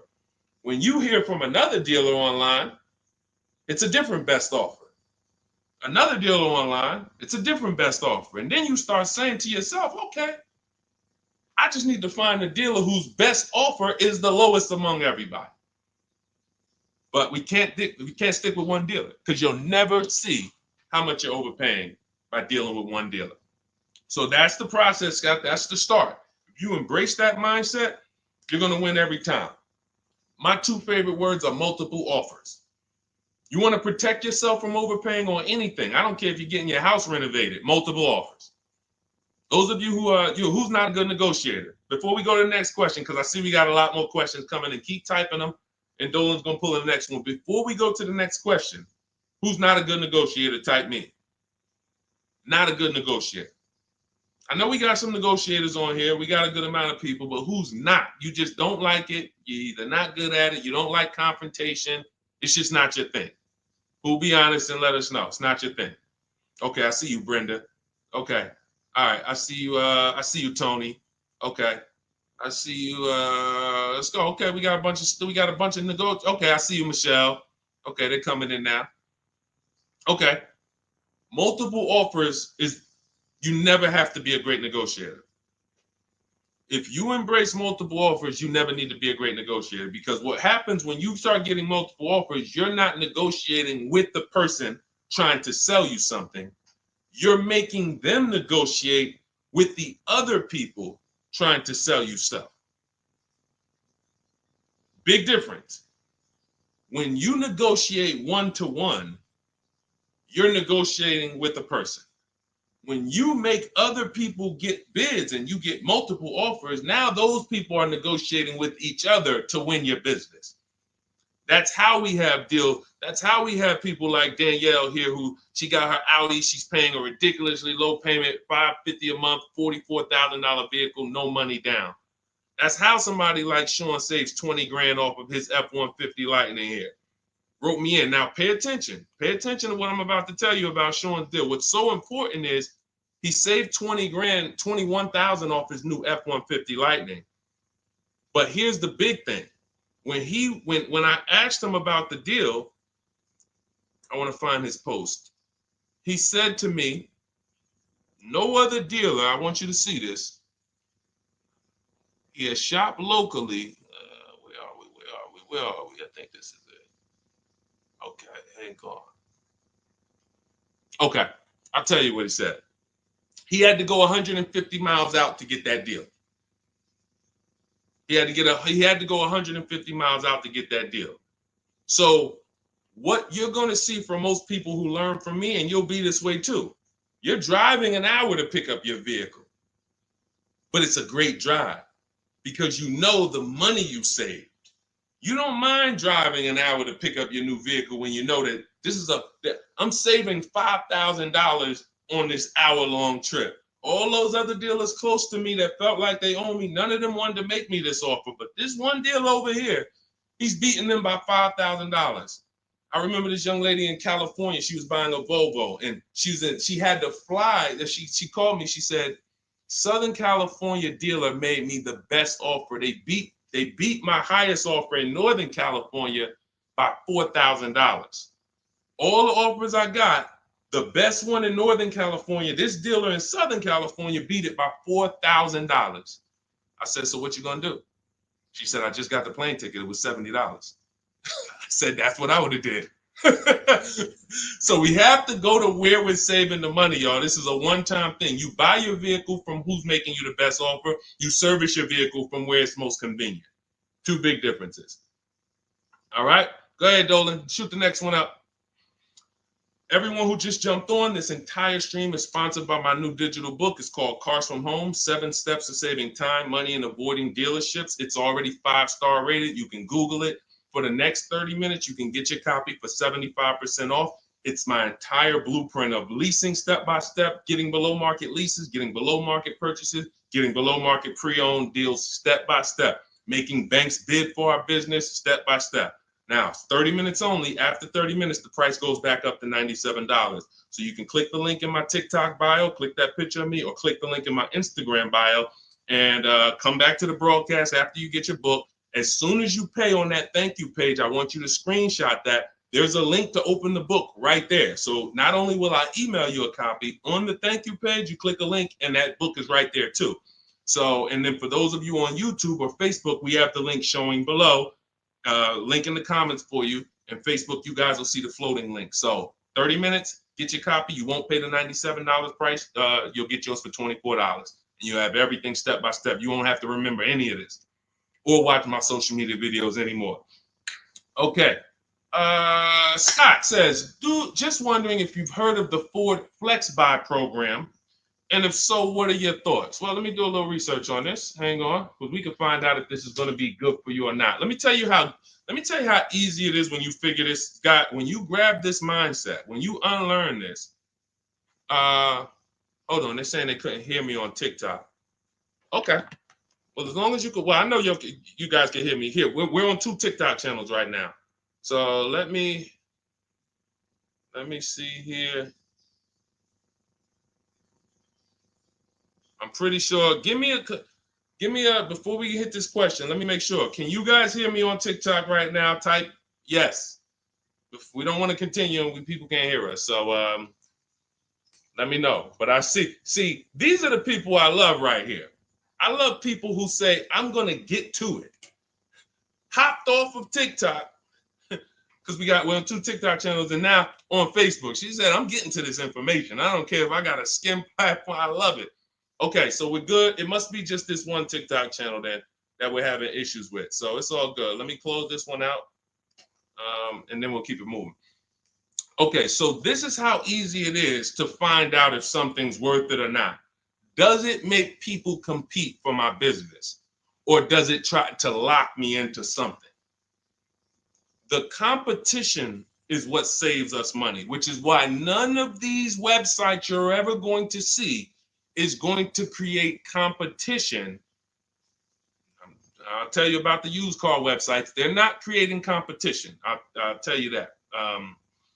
See, I don't want to skip this, but let's check this Flex Buy program, and then if we have time, I'll explain to you why those used car marketplaces we shop on, it's not competition. They're trying to sell you on variety. But let's check the Flex Buy program, and let's see how this works. Okay. So what is Flex Buy? Flex Buy is a unique payment plan for qualified buyers. Ford Flex Buy program payments start out lower, gradually get higher after 36 months. The Ford Flex Buy program takes the rate on a 60-month traditional loan and extends that rate to 66 months. The first 36 months of the loan, the payment will be lower as compared to the 60-month payment. The last 30 months of the loan, the payment will be higher than the first 36-month payment. Although every reasonable effort has been made to ensure the accuracy of the information. Okay, hold on. Let's see. I'm going to tell you what I don't like about this already, and I need more information. If this is in any way adjusting to the market rate. I'm talking about if the bank says like think about an adjustable rate mortgage. Some people have had a fixed rate and some people have had an adjustable rate mortgage. The adjustable rate is good for the lender because the lender says, all right, here, pay this rate that we agree on today, but in 3 years, 5 years, and 7 years on an adjustable rate mortgage, let's talk about what your new rate is based on what the market rate is. If that's in any way like this is trash. Because the banks will say, all right, well, for the first part of the loan, we're going to do one interest rate. And then we'll look and say, midway through, what's the market rate? And if the market rate's lower, great, you win. If the market rate's higher, then you lose. So here's the thing. When we're getting loans, I'm getting ready to explain something to you guys called the bank bidding war. There's so much money in loans, it's ridiculous. That's why there's people who want to loan you money to buy cars. They don't even sell cars. And could y'all keep tapping the screen on TikTok and running those likes up? Can we get to 1,000 likes real quick? Every time y'all tap the screen, y'all run the likes up and y'all actually help TikTok bring more people over here that need to be here. So I appreciate everybody. And thank you to everyone who hits the like button. I appreciate you. It does matter. Now, the credit bureaus in the United States allow you to do something called rate shopping. Rate shopping is when you actually let multiple lenders run your credit within a small period of time, and they can access it with a hard pull and it won't drop your credit score more than one hard pull. So let's just say one bank, Bank of America, accesses our credit to give us an offer for a loan. It may drop our credit 9 points because of the hard pull. If we shop within the rate window, we can have 50 banks at credit unions run our credit, and it's going to affect it the same 9 points. That's called the rate window. I haven't heard anyone talk about this. I've been talking about this for literally over 2 years. I think I have a couple big videos that you guys have shared, watched, that talk about how to do this. When you are getting your offers from banks, you want to get them after you've already found your best deal on your car. Because once you get your best deal on your car, you have everything you need now to go to the bank or go online, call the bank and get an offer. Who's had a bank tell them when they call for some type of offer, the bank tells you, well, we need you to have a car first. Who's had that happen? You call and you're coming and you're shopping for you're trying to get a pre-approval or something like that, and the bank tells you, well, we need what car are you buying? We need the car details. Well, that doesn't really make sense, right? I'm trying to get the offer so I can go get the car. But in the case of how we do it, we find our best deal on the car, then we come home and we let multiple banks and credit unions fight it out. Fight it out. Because I guarantee if this Flex Buy program doesn't allow you to shop for your rate and compare whatever rate they're going to offer to whatever rate you're going to get, you're going to lose with that program. And all they want you to do is see that, hey, well, we're going to give you flexible payments. They're trying to hook in people who just like, hey, that sounds good. Not realizing, well, if you just got a rate that was just got an interest rate that was 2 points lower, your payment would be $40 less a month. So interest rate shopping, guys, is extremely important. That's why when you get my book, I give you what's called the Bank Bidding War Blueprint. This is for you guys that are financing. I haven't added that to my book yet because I haven't had a chance to go in and restructure it. Every time I update the book, every time I come up with a new idea or a new website comes up, I update the book. I don't charge you for that. So websites go out of business. Room went out of business earlier this year. Websites go out of business. I'm not going to charge you for each time something changes because we use an online program. But what I did was when you get your book, you get the book, Cars from Home, and then you get the Bank Bidding War Blueprint. All this is the strategies we use to make banks and credit unions bid. I need you guys making people bid for your own sake, for your confidence, for your empowerment, for your experience. You're going to feel like I'm the prize. I'm spending $50,000 here. Why the heck am I begging people to sell me a car? Who's ever felt like they're begging people? Come on, can you take off another 1,000? Come on, can you drop it by $50 a month? Come on. You're begging people. Meanwhile, this is a 5-figure transaction. So when you flip the tables like we've been doing, like all of the people, if you're on Instagram or if you're on YouTube, you can see all of these people. You can see Zafrina, you can see Jared. Look at all these deals. People posting their numbers. Teddy, Rosalie. How does Rosalie get a 65? How much is this vehicle? How much? How does Rosalie get a $60,000 vehicle at $592 a month with no money down? How does she lease that vehicle at $592 when the same daggone Infinity advertisements we see say, hey, come put $5,000 down plus tax and you can pay that price? She did it with no money down. How? Bids. Okay? Bids. All right. Scott, if the program doesn't make people bid, it's no good.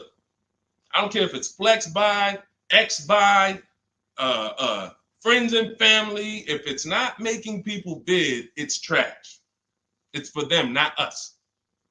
Okay? I think I beat that horse down. So we can go to the next question now. Go ahead, Dolan. Remember, everybody, you have 30 minutes to get your copy for 75% off. Make sure you save my support email just in case you type your email wrong. Sometimes the book doesn't end up in your inbox. Just hit support, send them an email. My team works 7 days a week. Hey, didn't get my book. They'll get you a copy. We want the book in your inbox. We want you using it immediately. All right. This is Lorraine Celine. Thank you. I followed you in your advice on shopping for a used car, and I bought a 2007 Honda Accord at a great price. Thank you for your knowledge and advice. Amen. Congratulations. Enjoy it. Honda's a great vehicle. If you took the steps and made sure you were getting a good one, title, service records, accident history, a great Honda Accord is incredible. Even some of these vehicles, guys, long-term owners, some of you long-term owners, you need to understand which vehicles have the best longevity records. And Honda Accord is one of them. Congratulations, Lorraine. Enjoy it. God bless you. Go ahead, Dolan. Next one. Buying a Porsche Cayenne Coupe. Need help. Okay, well, you sound almost like Scott. We started with the process. How many years are you keeping the car? If I could find my, oh man, I don't have time to find it right now. I know why. There's a young lady who came. I want to tell you something how important deal structure is. Who was taught never to lease a car? I want you to be honest. Type me if you were taught never to lease a car. If everyone who's willing to be honest, again, it may sound like some of the things that I'm talking about is bad news first. That's because it is. I have to give you the bad news first, and then we get to the good news. All right. So now I see some misconceptions coming out already. I see Wanda. Okay. I see Black F22. He said you never own it. I want you to understand something about what you just said. If you're a person who keeps that car 8+ years, then you can own it. I'm going to tell you why. Cars depreciate like this. Cars drop in value like this. This is the scale. That's why you buy a car today for $40,000. 5 years later, it's worth $18,000 or $15,000. You're losing value. People care about this. You know who cares about this more than anyone? You guys, you know who cares about this more than anyone? Banks. Banks. Banks don't want to own things that do this. Now look, Black is coming with a lot of stuff right now. Let's talk to Black. And let's talk to the people like Black, because Black is somebody who will tell you never lease a car. He just said you're basically renting it. You never own it. Now let's get to the point. I want to show everyone on here. Thank you, Black. I'm glad you're here because we're getting ready to use this as an opportunity to prove a point. let me take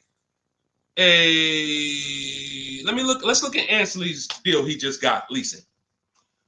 And we'll talk about mileage. You can build lease mileage up to 30,000 miles per year. So it doesn't matter. First thing people think, well, leasing, they limit you. No, you pick your mileage on a lease. You choose the mileage. I've had people who lease 30,000 miles a year, 25,000 miles a year, 18,000 miles a year. You pick the mileage. Now, whether you drive or whether you lease or buy, this is what your vehicle is doing. You're losing money day by day. So when you go and you buy a vehicle, you're losing money day by day. The reason I created the 8-year rule is for you to understand that at some point, you stop losing value day by day. You lose less value.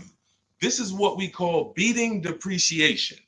It comes with long-term ownership.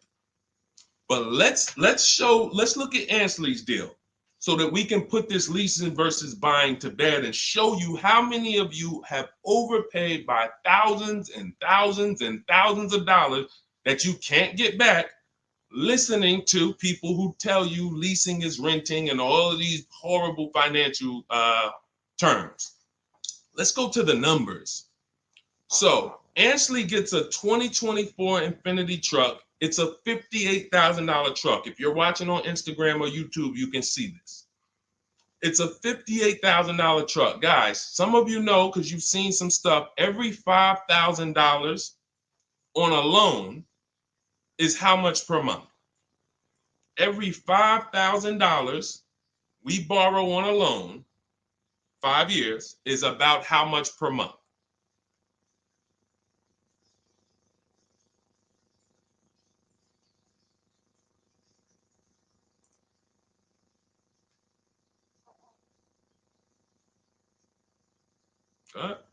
Anybody know?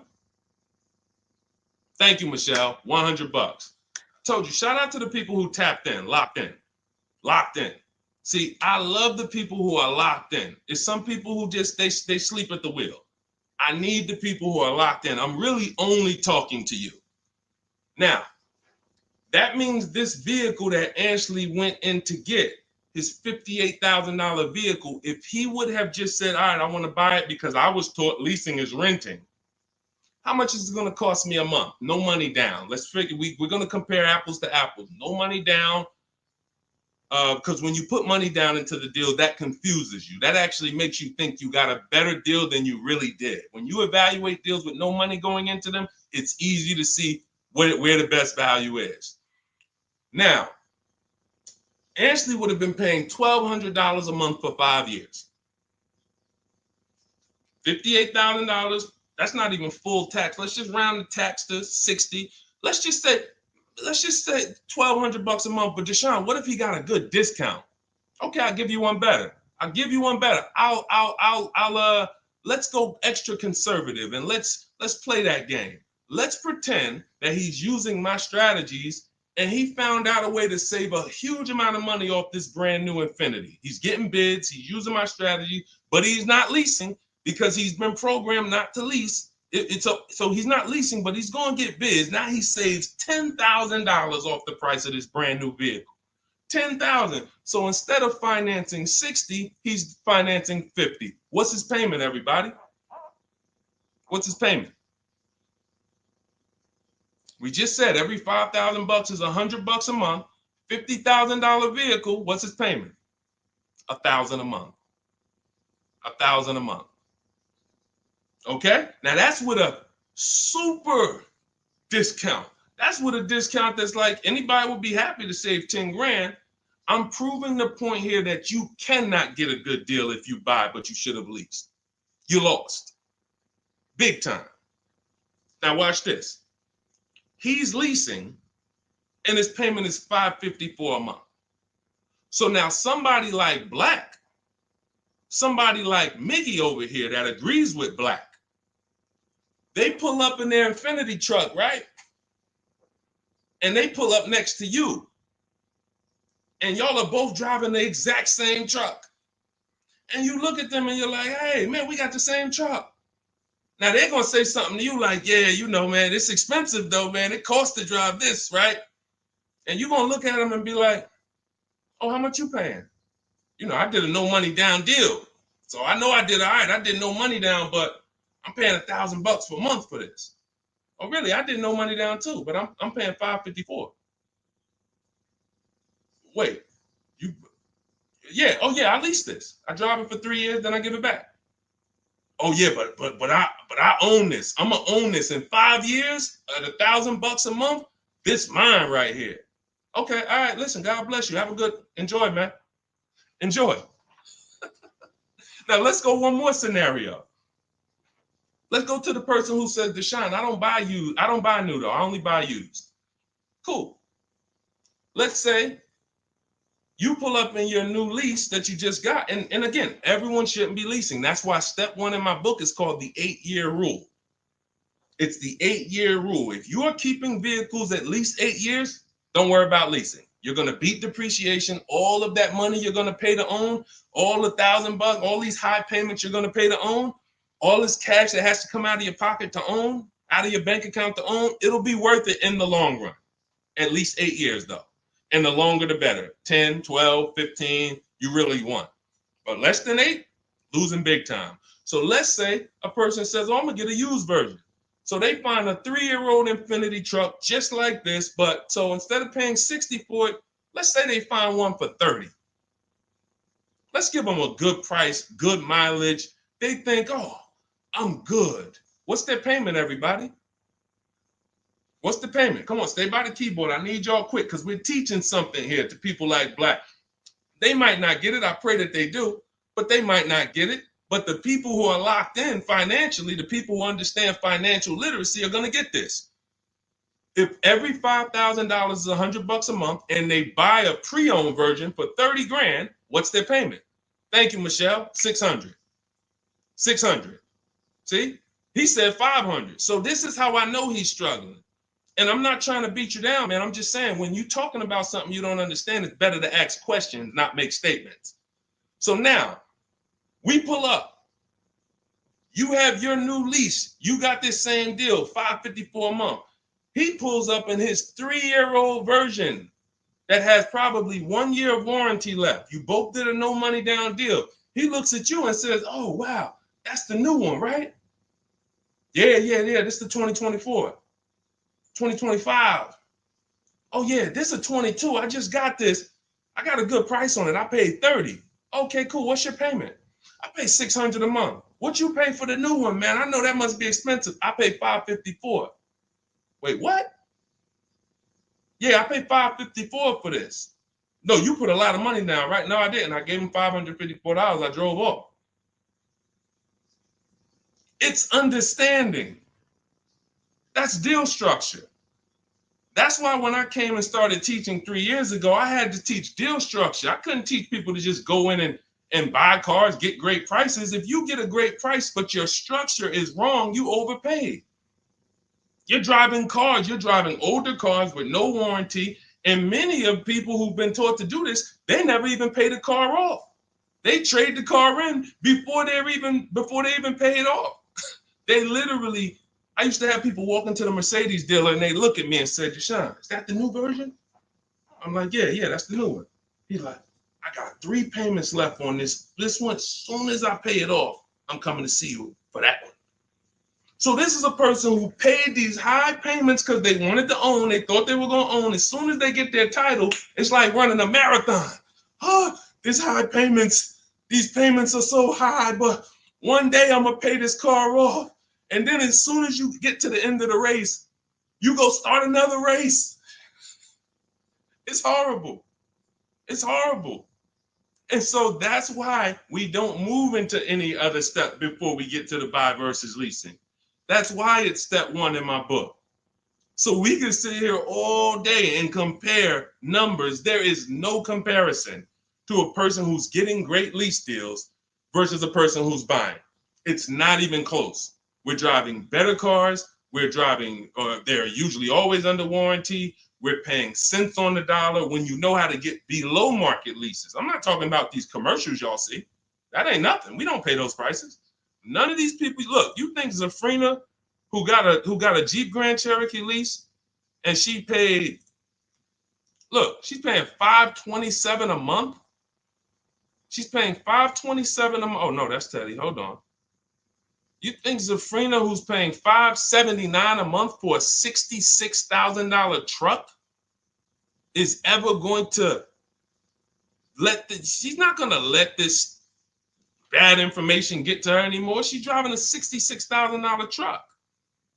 So again, now let me, before we go to the next question, I'm going to just read some things from Black because he's over here typing. And I do want to give him the courtesy of reading because we just used him as a teaching moment. I think everyone learned. If you just got what I just taught about the leasing versus buying, type $sign. Just type $signs. If you got that point of me, see, no one talks to you about payments. They say things like never lease, always do this, always do that. But they never talk numbers. The reason why we go straight to the numbers is because the numbers don't lie. They say men lie, women lie, numbers don't lie. So when we go to the numbers, shout out to everybody. I see y'all. I see y'all. I see you, Wanda. I see you, Tony. I see you, Michelle. I see you, Megan. I see you, Brenda. I see you, Federico. That's the name of the game, is putting your deal on the right foundation so that you know, again, like I said, banks don't want to own vehicles. Think about that. Banks don't want vehicles that are not bringing income in.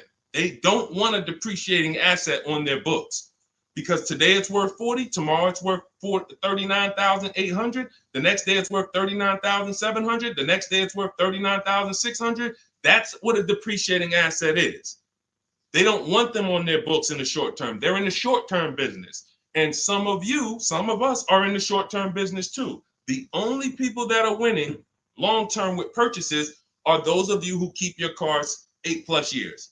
Because you beat depreciation. All right, so Black said, nah, bro. Okay.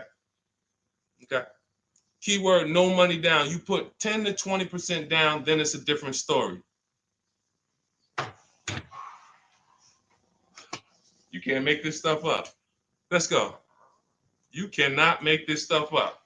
Watch this, y'all. Watch this. I just compared 3 no money down transactions on the same vehicle. 3. New, used, new lease. 3, no money down.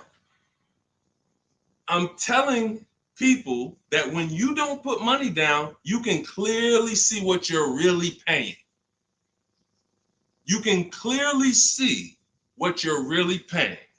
Black comes in, he proves our point, which is he's going to put 10 to 20% down. Now he's pulling up next to you in your lease, right? You're $554 a month, brand new, fully warranted, all the latest and greatest features. Now he puts 10 to 20% down on that's $10,000 to $12,000. Think about this. He pulls up and he has a similar payment to you. So he feels like we're alike. He feels like we're pretty close. In fact, he may even feel like he's doing better than you because he's purchasing his and you own yours. I mean, you're leasing yours. But watch this. What about that $12,000 you gave him? What about that $12,000 you gave them? That's how people forget. That's why everything in the Car From Home system, when you get the book, you're going to see everything is about shopping with zero down, looking at offers, and then choosing, do I want to put money down to lower my payment? Money down does not buy your deal. I made a video about this. Some of you have seen it and shared it. People who make a down payment and think they got a deal. You have a deal before you put your money down, or you don't have a deal.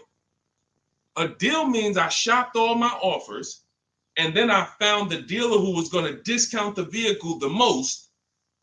Now, how do I want to pay for that? Do I want to get a loan? If I'm getting a loan, what do I want my payment to be?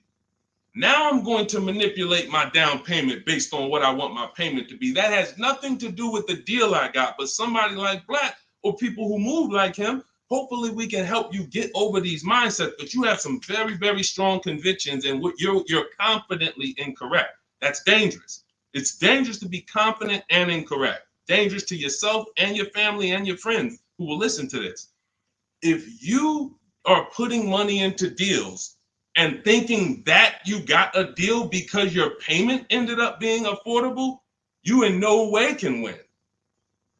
First of all, you're letting the dealer manipulate two things: the price of the car they're selling you and the interest rate that you're getting from them exclusively. If you were just separating your loan from your interest, from the purchase, you would see that that's a losing strategy. You can't compare a person who's driving a brand new vehicle paying a low payment to a person who's paying the same payment but gave the dealer $12,000 to get to that payment.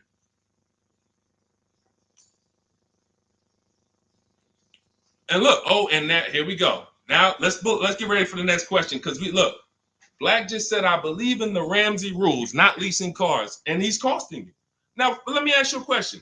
How many years are you keeping your car, Black, on average? And let's just move on from there. We've given you enough, and you've been great. You have been great. I think we have all learned.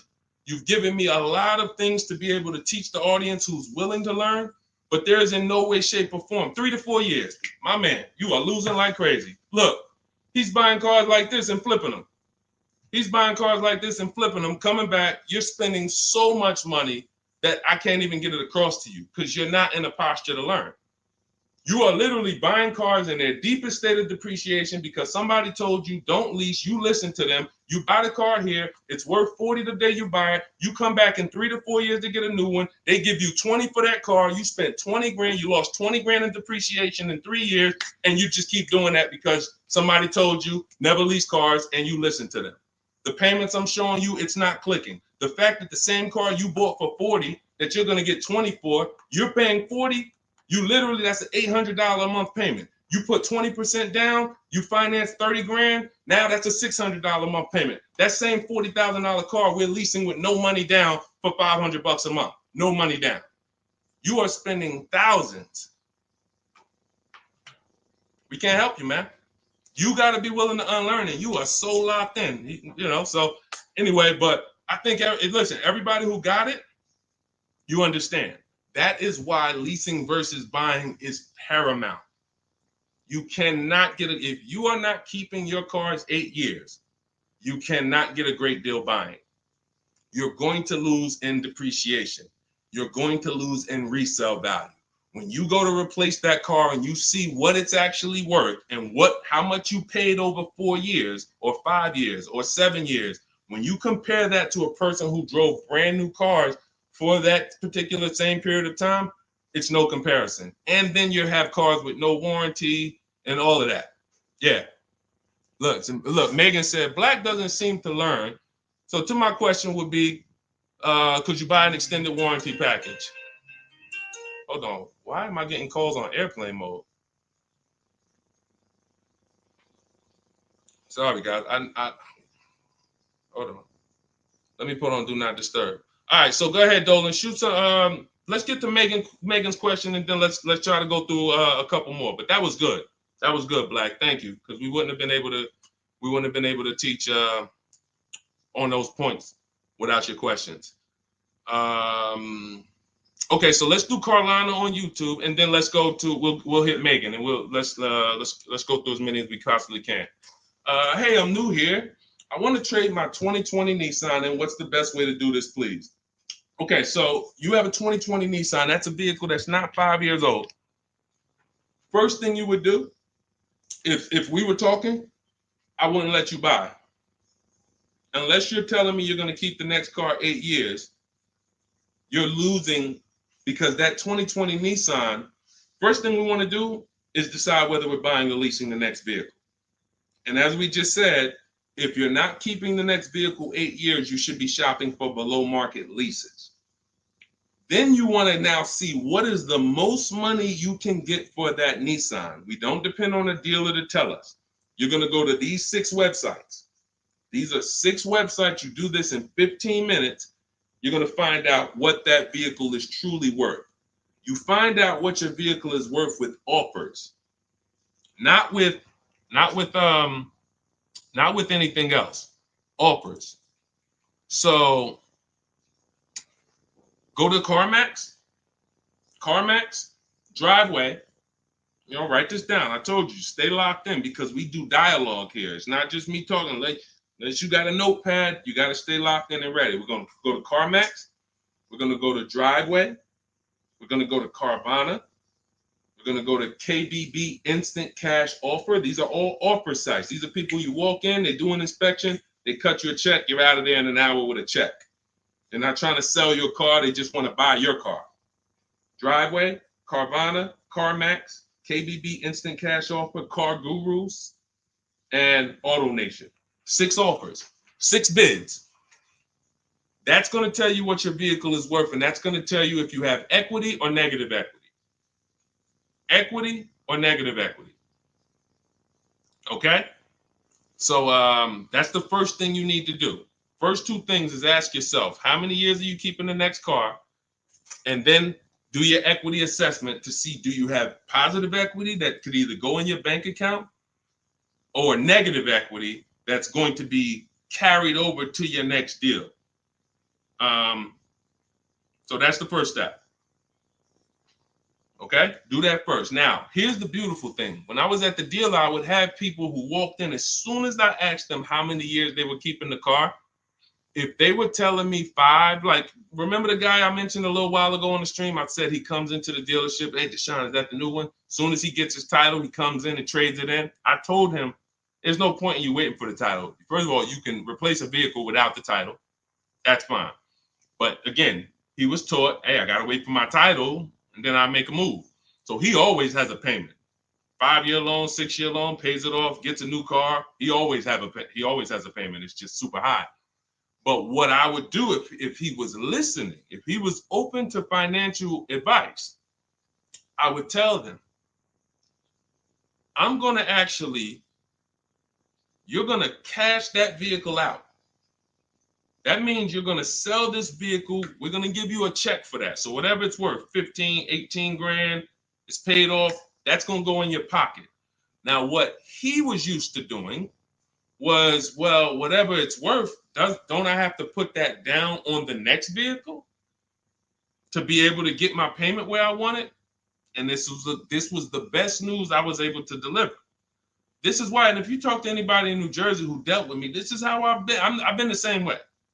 From the minute I started learning about financial literacy when it comes to cars, I was a consultant educating my clients on how to keep the most money in their pocket and drive the best cars. When he would say, well, I say, are you familiar with leasing? And I would ask, how much do you drive a year? And he would say, I think about, maybe 13, 14,000.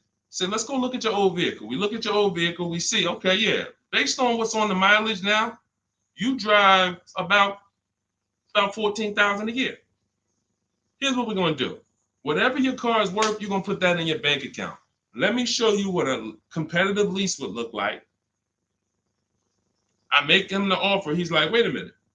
This is my payment, and I could drive as much as I want. That's it. You could drive the same amount you've been driving. So I'm paying less than I was paying to own this thing? And you about to give me a check back for 12 grand, 15 grand? Yeah. This is what I want to do for the people who have been programmed that buying cars is how you should do it. Again, long-term owners, you should not be thinking about leasing. But here's how I know you need it in your tool belt, because your daughter may not be a long-term owner. Your spouse may not be a long-term owner. Your friend or whoever may not be a long-term owner. See, typically how you do things is how you teach other people to do things. So if you are keeping your cars 8, 9, 10, 12 years, you probably think everyone else is doing that. But your kids or your family members or your spouse, they may want to drive for 5 years and then they're like, all right, this stuff's starting to go wrong. You said the warranty is up and this got to cost $800 to fix, $400. Let's just go get a new one. Those are the people who don't have the values to keep a car long term, and you should not be buying cars for them. They should be shopping for. Now, both cases you need below market deals, but it does not. But knowing how long you're going to keep the car is how you're going to beat depreciation. So all of this is in my digital book, guys. Everything I'm talking about on this stream is in my step-by-step book. A lot of what we talk about on these streams and in my social media videos is what not to do. My book is about what to do. It's like, do this, do this, do this, do this, steps, check it off the list. Next thing you know, you got below market deals from home. There's only 3 things we go into the dealership for: test drive, have our car appraised, and to pick up a car. We are not there to shop. We're not there to get numbers. We're not there to negotiate. We do all of this stuff from home. So for 30 minutes, if you visited the website already, you'll see the timer, 30 minutes, you can get 75% off your copy. It'll be in your inbox in literally seconds. And as soon as you pay, in my TikTok bio, in my Instagram bio, Facebook, we have a link floating for you. You guys should be able to see the link. And then Instagram, we have YouTube, we have a comment pinned for you guys. You'll have the book, but as soon as you pay, you're going to see the thank you page. It says screenshot this page. You'll see my support team email. Sometimes you type your email wrong. Contact support if the book is not in your inbox in literally 5-10 minutes. Also, as soon as you pay, you see a link that says open your book below. So there's 2 ways I'm delivering the book to you. Right there as soon as you buy, but I'm also emailing you a copy. But sometimes, we fat finger the keyboards and there's a letter off. So make sure you hold on to my support team's email and hit them up. Okay, good stuff. Get your copy. Listen, once that clock hits 0, the price is $97, which is still worth every penny. If I missed it, I go back and look. Knowing what I know, knowing what the people know, look at Tiffany. Look at Tiffany's deal. Look at Tiffany's deal. Matter of fact, let's show Vicky's deal. Look, thanks to your books and your methods, I was able to get my new lease for a 2024 Volkswagen Atlas SE Peak Edition with the tech package for $175 per month less than my first quotes. I did it all online except for picking up the car. I put no money down other than my first month's payment and DMV, which is probably $200, and saved over $6,000 on the life of that lease using your negotiating scripts. We have email scripts. This is what I want for you. I want you guys not just getting cars. Everybody's getting cars. You'll see people posting their car. Oh, I needed an upgrade. Look, get a bunch of likes. Hey, had to treat myself. You'll never see the numbers though. I want you, every time you get a car, I want you just as excited about the numbers you got as the car. And this will make sure you get there. Go ahead, Dolan. Shoot the next one up. Okay, Brandon from TikTok. I've lifted the Denali truck. I owe $6,500 on it. It has 163,000 miles. It needs $3,500 worth of front end work. Should I fix it or trade it? I'm the only owner. I would make sure you get a second opinion on how much it's going to cost to fix. Lifted Denali is going to have a low resale value. But here's the thing: the cost of replacement is always more than the cost to fix. Always more. So if you got a truck, and again, your truck, you got a loan on it. You got a loan on it, 163,000 miles. I teach something: you shouldn't have a loan past the 10th birthday on a vehicle. Now you're going into a lot of risk. There's different boundaries we need to follow. But what I would do if I was you is I would make sure I'm not spending more than $3,500 unless I'm getting multiple mechanics to give me an offer. But I would see, what does it cost? What's the lowest I can pay to get this truck running? What if you pay $3,500 and it runs again for another 3-4 years? All day long. Because to get a new vehicle, $3,500 is coming out your house in probably 6-7 months. Which would you prefer? $3,500 one time and I could drive this thing for another 3 years problem free? Or $7,000 or $10,000 a year that I'm going to pay to get a new truck? Keep the cost low when you can. All right. Listen, I'm going to jump off. Everybody, listen, we'll be back for another stream. We went deep today. I think we dug into stuff we've never dug into before. Thank you to Black for, bringing some information to us that allowed me to teach and help you guys unlearn. Everything you need is in my digital book, Cars from Home, 7 Steps to Saving Time, Money, and Avoiding Dealerships. Normally $97. It's 5-star rated. You can Google it. You can see all the reviews people wrote using it. But you won't pay $97 if you get to my TikTok bio or my Instagram bio before that 30-minute countdown expires. You'll get it for 75% off, which is $24. And on YouTube and Facebook, I have a comment pinned for you guys where you can get your copy for 75% off. Use it. Make sure you email me your success stories, and make sure you save my support team's email just in case you type your email wrong. Let's make sure my team gets you your book. All right. God bless you. Keep winning. Keep unlearning. I'll see y'all on the next one.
Hit go live, then we'll roll in. Jasmine from TikTok asks, what do I do when I can't afford the lease after 1 year? Great question. You want to do an equity assessment, see if you can sell it. There's two main ways to sell a lease. You could have somebody assume it. You can go to a site like Shop a Lease, and if you have a good car payment, you could list the car there and somebody could take over it, but it must be a good car payment relative to the deal. If you're paying, if you overpaid per month, then you're going to have a hard time getting someone to take over the lease. But if not, you can get rid of it there. Second is, I want you to call the leasing company, ask for your payoff, and then you're going to call, once you get your payoff, I want you to ask them if you have a third-party restriction. Those are the two questions you're going to ask your leasing company. And then once you get that number, which is your payoff, you're going to go to CarMax.com, Driveway, Carvana. This will take you 20 minutes to do. Kelly's Blue Book Instant Cash Offer, AutoNation, Sell My Car, and Car Guru, Sell My Car. You want to get 6 offers. It's very important when you're on those sites. When they ask you, is your car owned, leased, or financed, put owned. That's going to tell you what the market value cash is for your car to get rid of it in a day. If it's greater or equal to your payoff, you can get out of it. If you have a third-party restriction, then you're going to need to take another step and you're going to sell to a local dealer. But you got to see where your equity position is first. Got to see where your equity position is first. All right, I'm going on and I'm sharing the broadcast, and then Dolan, you could queue up the next question. We're live on TikTok, Instagram, YouTube, and Facebook. So we are going to be taking questions from all platforms. The first one came from TikTok. We got a couple queued up on TikTok. So shoot the next one in, Dolan, and we'll get to it. All right, this is another one from TikTok. I have 2 payments left on my lease. What's my next step? Equity assessment. Who's returned a lease to a dealership, just dropped it off when it was done? You never assessed any equity. You didn't even know. Who didn't know that a lease could have equity that you could put in your pocket? It's not a guarantee, but many people all through the pandemic, we were showing them how to put $5,000, $10,000, $12,000 in equity in their pocket from the end of their lease. I sold my lease. End of my Jeep lease, I made $8,900.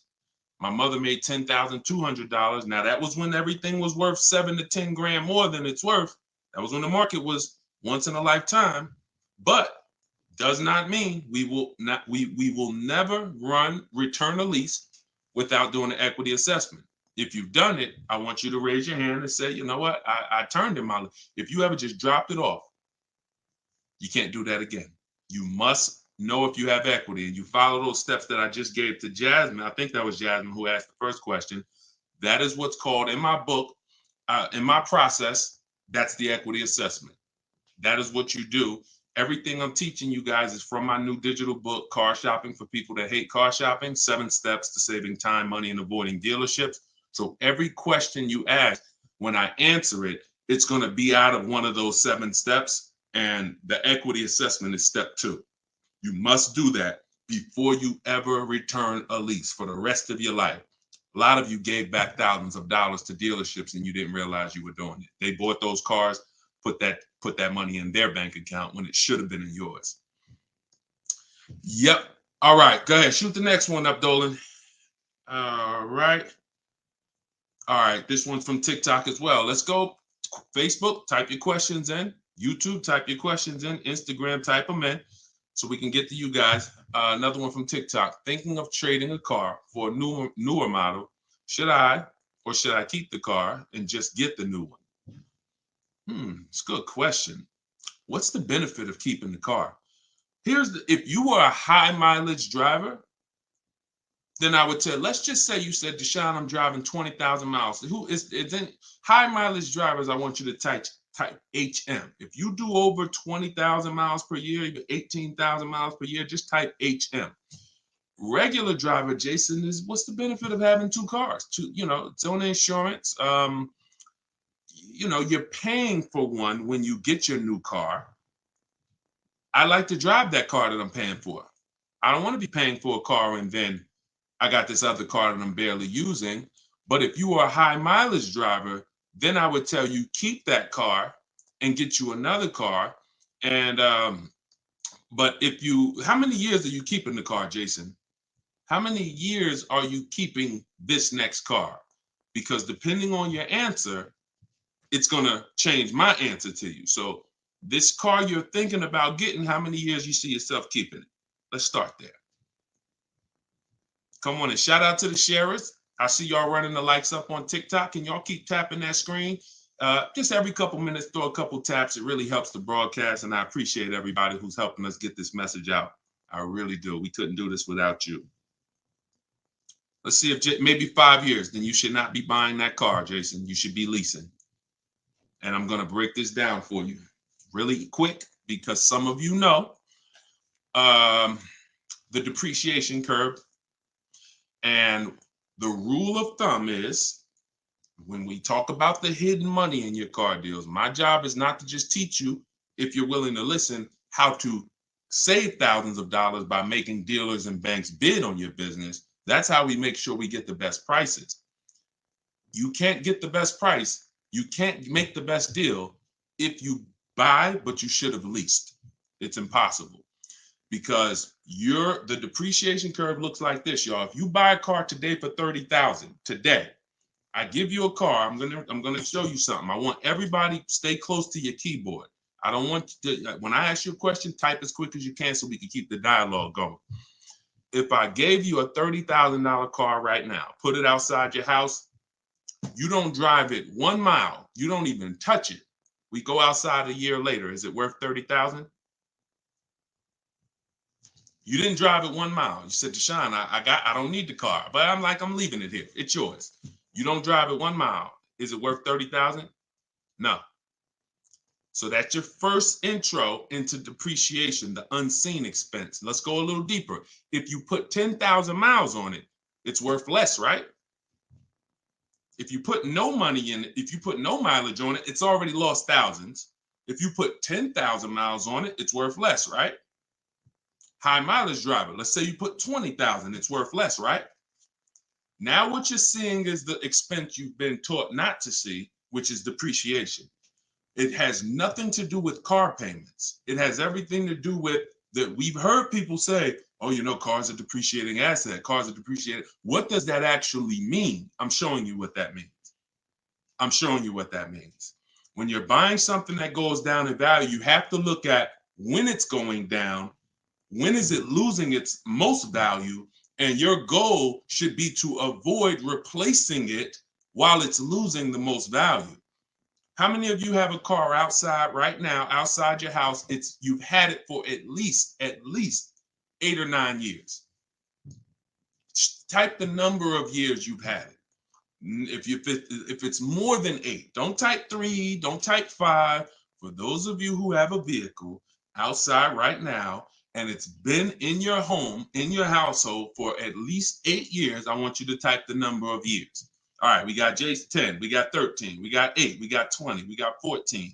Okay, so we got 10. This is the leasing versus buying question, and there's nothing more important than this to the foundation of your deal. Because if you choose wrong, you cannot get a great deal. And if you're new to this, then lock in for the next 5 minutes, and you're going to understand why. The people, those of you who said, Deshone, wow, Jazzy's 20 years. The vehicle, the value of your vehicle right now, isn't it going to be about the same a year from now? Everybody who just typed, look at the, and I want y'all to pay attention. If those of you who are like, Deshone, I never keep a car, you might be saying, looking at these numbers and saying, Deshone, I would never keep a car that long. It's not for me. It's not in the cards for me. It's not my style, not my habit, not interested. Perfect. Pay attention. 12, 20. So all of these people, your car will be worth next year about what it's worth right now. What does that mean? That means you have avoided the depreciation. You've won. The depreciation curve normally looks like this the first 5 to 7 years, but it starts to get like this the longer you keep the car. So now all of you who have answered, all of you who are watching them answer, their car depreciation curve looks like this now. It's not losing much value anymore. If you don't get to that level, there was no point in you buying the car because you're replacing it here. There's only 2 ways to go from to avoid this type of depreciation. Car was worth 30, now it's worth 10, 7 years later. It's only 2 ways to avoid that type of hit. One, you're going to keep it long term. If that's not you, you should be shopping for aggressive leases. Not these leases you see in the car, in the commercials, come pay $4,000 down and all of that. These are not deals. Aggressive leases are below market prices and they're pennies on the dollar compared to what you've been paying. You cannot win buying cars and switching them like this. That's why you always have negative equity. That's why you're always never happy with what you're getting for your car. You buy your car, you come back, look 3 years later, you see what it's worth. It's always disappointing because you're trying to literally get cash back out of something that is not designed to give you any value in the short term. Leasing or long-term ownership. That's why the first thing that that I teach, it's called the most important question, is how many years you keep in the car. If it's not 8, then you should be leasing. It's not even a question. We'll go deeper on that throughout the show. Anyone who wants to know more about that, you keep asking, because once I open up that Pandora's box, it's like your mind is like, oh, but everything I heard about leasing, I heard it was bad. I heard you can't drive that much. I heard that yada, yada. They bill you for all of this stuff. All of those things, I'm going to help you unlearn because unfortunately, the people who taught you that were confidently incorrect, which is dangerous. Confidently incorrect is you're dangerous to yourself and others. So, all right, so that's the key. If that's the key, Jason, don't think about buying if you're not keeping 8 years. You're going to overspend. And we'll talk more about that throughout the broadcast. Feel free to ask follow-up questions. Go ahead, shoot the next one, and I'll go as deep on that subject as we need to for you to understand it. It'll give you some lease comparisons. You'll see what great leases look like, and you'll see how there are pennies on the dollar when you know how to get great lease deals. And that's the way you avoid the depreciation. Only 2 ways. Great lease deals, long-term ownership, 8, 10, 15 years. That's it. 2, 3, 4, 5 years, you can't avoid the depreciation buying. You just can't. You're going to lose thousands every time. Go ahead, shoot the next one up, Dolan. We're keeping the questions coming in. We're live on all platforms, so just keep typing. I'm going to try to get through as many as I can. We got a lot of questions coming from TikTok. All right, let's go. Should I put money down on a lease that I'm about to turn in? That you're about to turn in. I'm gonna assume you meant, should I put money down on the lease that you're about to get? So check it out. Here's how you shop all your lease deals from now on. there's one thing that I never want you to say again. It's really two things, but in this subject, the other thing is trade. This is down payment. I want you to eliminate the words down payment from your vocabulary because it's been used as an opportunity to get more money out of you. Who's ever went in, thought you were making a car deal, you thought you were going to put maybe $1,500 down, and then somewhere down the lines, these hidden things come like, oh, well, you got the taxes and fees, and then you end up putting more down than you thought you were going to. Has anybody that ever happened to anybody? Hit the raise your hand emoji or just type me if you've experienced that. You thought you were going to be putting this down. You might have gotten to the finance office to sign the paperwork, and now you got to come up with another 500 or 1,000 or the taxes or the fees or whatever it is, right? So I spent 14 years in the car business. For those of you who don't know me, I've seen the way we call them the 80%. 80% of people shouldn't be in the car business. They're overpriced.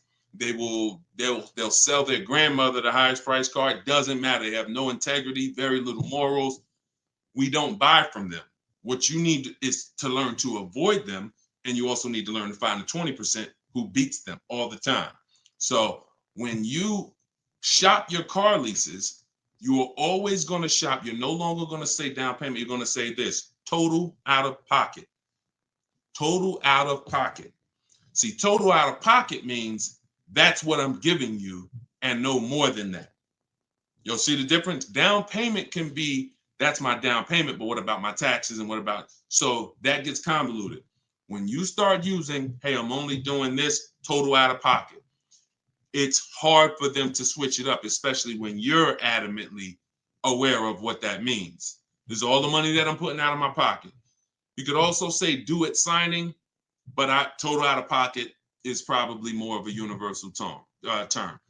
You shop your leases with 12,000 miles.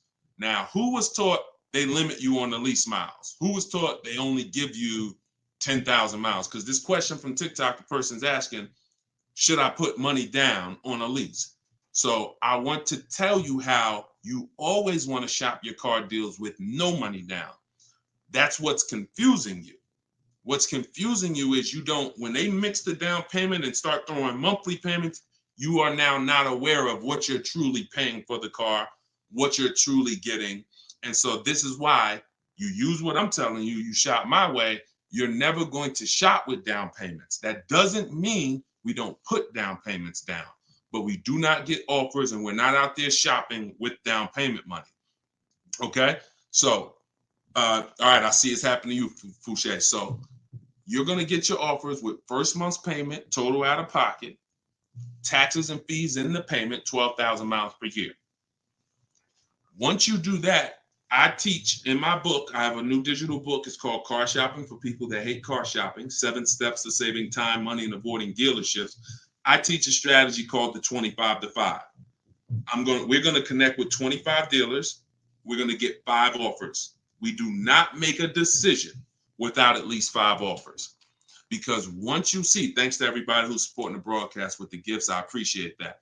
Once you see how different the offers are, you're going to realize you're going to see how much money is in multiple offers. You must get 5 offers because 80% are overpriced. Don't try to change these people. Don't question, oh, listen, why are dealers like this? Why are the 80% overpriced? Listen, Jim Rohn used to say, don't sign up for that battle.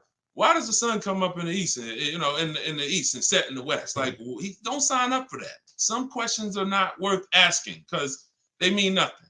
Just know that's what it is.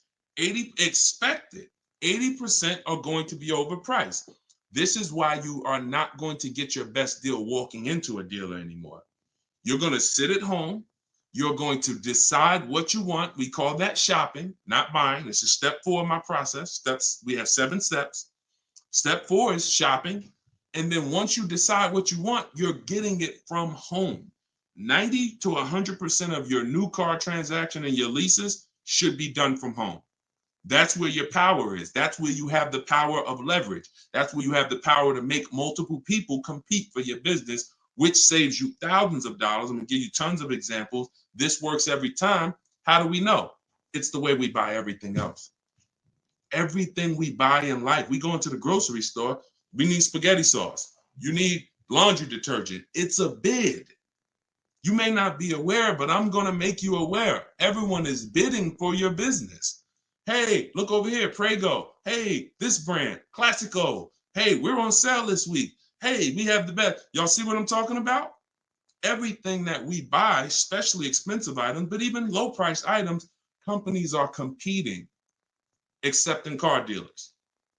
They've trained you. They've trained me. If I wasn't in the business for years, I wouldn't know, to focus on one place and think we all have the same pricing. They made you think Nissan, we're a Nissan dealer, we're all the same price. So you might as well not even go anywhere else because we're all the same price. No, we're not. No, they're not. So when you start shopping multiple offers, you can do it by phone. I like to use email. I like to do everything copy and paste by email. But when you start getting multiple offers, you're going to truly see where all the hidden money has been, and you'll see how many of these dealers are overpriced, which is going to just make you say, from now on, I'm definitely shopping online. So but you need to do it correctly. There's some information you must give a dealer in order to get quotes online. And most of you don't know that. That's why you're having problems getting quotes, because you're not giving the dealer what they need to get quotes. So we'll go deeper on this throughout the show. But this is what we're talking about, y'all. This is all in my book. In my book, you have the 7 steps laid out. You could cue the next question up, Dolan. And for our launch, you can get it for 75% off. The book's normally $97, but for our welcome offer, our launch, I said, you know what? We're going to do 75% off for 30 minutes. So when you go to my TikTok bio, you click that link. There's a button that says, get my new book, 75% off. You get yours. You won't pay the normal $97, but it's only for 30 minutes. Once that timer goes down, you go back up to 97. Same thing on Instagram. It's in my Instagram bio. And then we're going to put the link here for you guys here on Facebook and YouTube. All right, go ahead. This one's from Instagram. If I'm keeping a car under 8 years, I like y'all using this 8-year rule language. I like that. I like what I'm seeing, y'all. Y'all really this is really absorbing. If I'm keeping a car under 8 years and will definitely go over the miles, how do I lease cost effectively? You choose the right miles. You never. I was at Hyundai. And I experienced most of what I'm teaching, I learned through being in the dealerships and just watching, paying attention, asking questions, seeing bad situations, and then asking questions to make sure I could help people avoid them. I was at Hyundai. I was a manager for 6 weeks there. And this guy came in and he was returning a high mileage Hyundai lease. It was the first one that I had really saw that I could remember. He brought it back. It had 70-something thousand miles on it. And I was just like fascinated. I said, you lease this? He said, yeah. All I do is lease. He said, man, I'm in sales. I used to buy these cars. You know, I was putting so much money in the cars, all this negative equity. And it was just like, I hated it. He said, once I got exposed to the high mileage lease, I never looked back. I drive this thing 20-something thousand miles a year, 3 years, I drop it off, I get another one. And so I said, okay. Because I had also experienced high mileage people coming back with lots of miles, but a lot of negative equity with it. Hey, Deshone, I'm looking to change this thing. How many miles you got on it? I got, 180. It's all highway. And then you look at what you owe, high mileage drivers. And I'm like, God, man, it's going to be hard because you got all this negative equity. So once he exposed me to that, I looked at his payment and I said, man, he's only paying a couple dollars more, $150, $200 more per month to have all the mileage. That $150, $200 a month is a lot less than the depreciation hit that he's taking. Again, going back to the unseen expense. We already said, we park a car outside your driveway tonight, it's 30 grand. Next, I asked everybody on here, is it worth 30,000 tomorrow, a year from now? If you don't drive it, everyone unanimously said, no, it's not. So even without mileage, it goes down. When you do regular mileage, it goes down more. Somebody doing 25,000, this is how you're destroying the value of your car. But at the same time, the loan is still staying high. So once I saw that you could avoid that with a high mileage lease, that became part of one of the strategies that I teach for high mileage drivers. This is only if you're short term. Pay attention to what Maddie's question said. If I'm not keeping it 8 years. If he was, there's plenty of cars that you can keep 8 years and just put a ton of miles on it. You're not worried about trading them or selling them because we don't trade. You're just going to get the maximum value out of it. In his case, he knows he's not keeping it 8 years. How are we avoiding the short-term depreciation? You do that with a high mileage lease. Second strategy, Matt, this is also in my book. I have 2 strategies for short-term high mileage drivers. That's one way. Shop for your lease, 12,000 miles a year, identify the best bid, and then once you identify the best bid out of 5, you have them adjusted to a high mileage lease. Second is you buy your car, or if you have a car now, you keep that car, pay that car off, and now you're going to go lease your nice car, and that's going to be your second car. I call that 2 cars, 1 payment in my book. That's what it's called. And now you have, because some people say, Deshone, you know what? I want a nice car. I drive a lot for work, but man, I want to get me something nice, but I don't want to just be destroying it. And this strategy becomes perfect for them. This guy who's doing the high mileage lease with Hyundai, that's not a nice car. Especially once it gets up to 60, 70,000, it's not so some people are like, you know what? I want a nice car. I'll have my mileage car. I'll do, half the mileage on that. And then I'll go and lease me something and I'll do half the mileage on that. And so it's a beautiful thing. You got your nice, beautiful car and you got your mileage car and you split it, payments affordable, and you're not dealing with all this negative equity like you've been used to dealing with as a high mileage driver.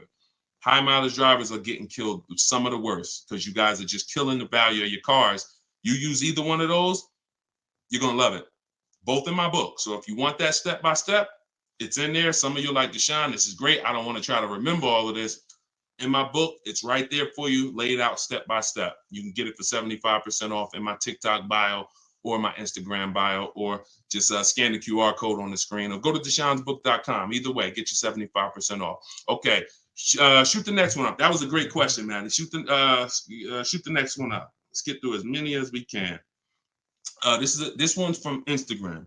Would you recommend leasing business vehicles? Well, that's a question for your accountant.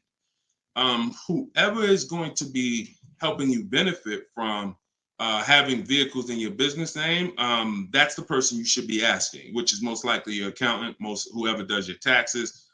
Here's what I can tell you, and I'll keep this very quick. Many people are putting cars in their business name with no business, or no business that requires a car. Be very careful. There's 2 parts to this. One, whoever's going to teach you to put cars in your business name from a business strategy standpoint, that's who you need to learn from. Second is you can use what we teach to save money on the cars, because what I see these people, influencers, social media people paying for these cars, they'll never tell you what they're paying. And they go and they re-up their cars like crazy because they need it for their brand. The money they are losing, most people can't afford to lose. But unfortunately, they're desperate. But get the strategies, get the structure. I used to have people all the time ask me, Deshone, do you teach Toro and all of these, I said, look, I don't, but you need 2 people. You need me, because I'm going to teach you how to buy the inventory at below market prices. You need the business person who's going to teach you how to legitimately do the business, inventory and all of that. Those are the 2 people that you need. And without both of them, you got some incomplete counsel. But be careful listening to these people, man. If you don't have a business and you wrote off thousands of dollars in business mileage or thousands of dollars in car payments and maintenance, I don't want to be around you when you get audited. And the sad part is those people who told you this won't be around when you get audited, and you can't support that. Just be very careful we don't want a second wave of the PPP. You get a lot. Okay, that's it. We're not gonna beat a dead horse. Go ahead. Next question, Dolan. I think y'all get the point. Some videos were the worst videos to go viral. Did so much damage, still doing damage. Okay, TikTok. This one's from TikTok. Facebook, YouTube. Keep typing. We're not seeing many questions from you today. Do you recommend leasing over purchasing? So you missed what we talked about. I recommend you go back, watch the begin. See, there is no leasing or purchase. There is no either or. It's a based on how many years I'm keeping the car, I should be leasing. You can't, there is no either or. When you lease, you are not keeping your car and you are avoiding short-term depreciation, paying pennies on the dollar for brand new cars. That's not going and paying what they have advertised or walking in a dealership and say, hey, work me up a lease deal. That is not what I'm talking about. When you add up the payments from doing that, you're going to see you overpaid. You probably broke the 1.5% rule and you paid too much for a car you're giving back in 3 years. What I'm talking about is aggressive lease deal. Look at this. Give you an example. I'll give you an example right here. So, and this one, I love to use her because she was in the middle of the pandemic. Middle of the pandemic, people were out here buying Kia Tellurides for just $5,000, $10,000 over sticker. Bonita got hers in 2020.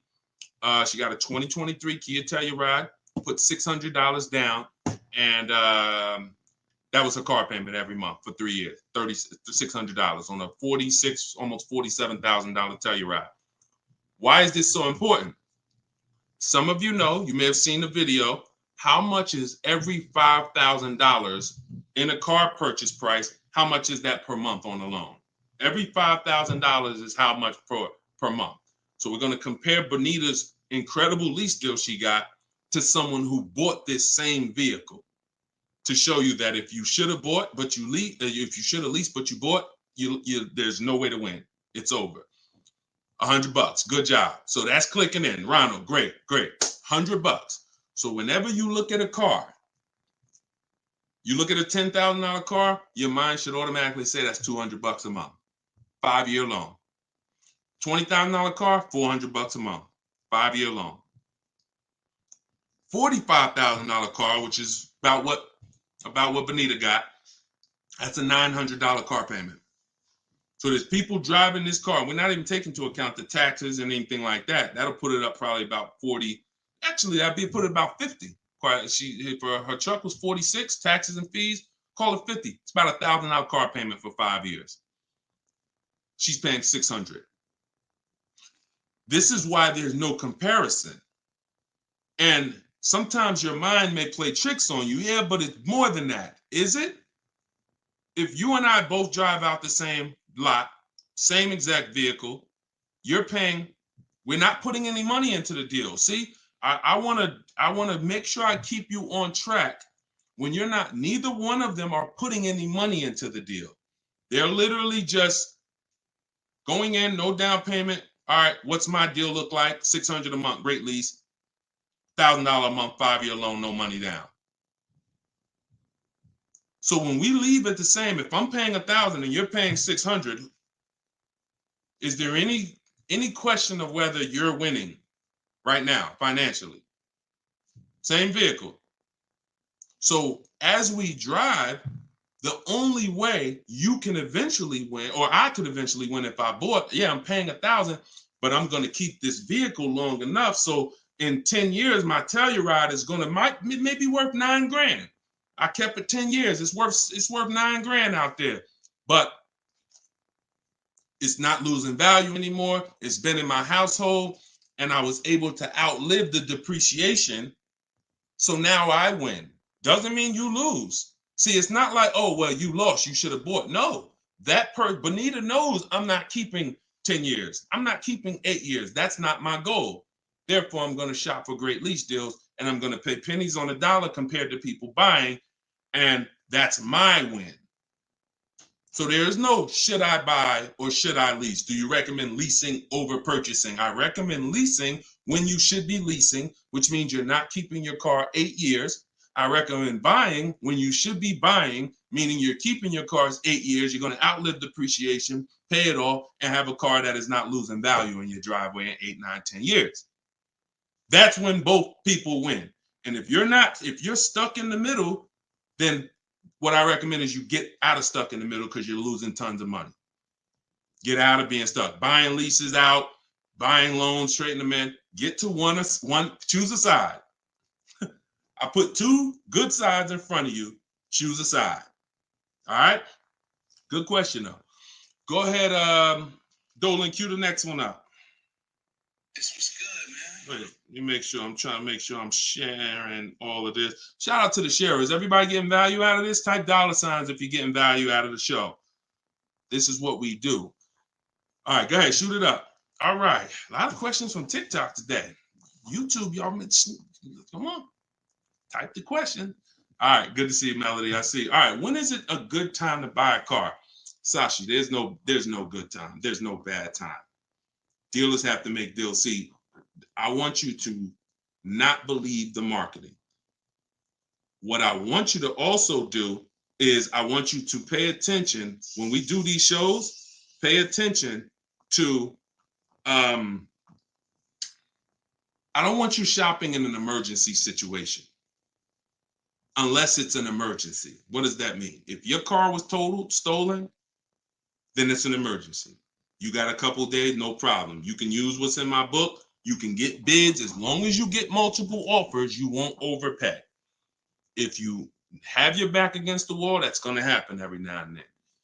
Multiple offers is the key. If anybody had to go buy a TV right now, I said, look, you got 48 hours, you got to get a 100-inch TV, and you got to get a great deal on it. Is anybody worried about overpaying for the TV? Anybody on here? In 2024, is anybody worried? Dad, man, I only got, back in the days, it might have been like, oh, shoot, 48 hours. That might not be long enough. But you know where to go. Amazon.com, BestBuy.com, Walmart. I'm going to find the best deal on a TV. What I'm telling you is that's the same way you approach car buying. The more you do it the way you shop for everything else, the more you're going to see, oh, this is a lot easier. I'm in a lot more control. I eliminate buyer's remorse.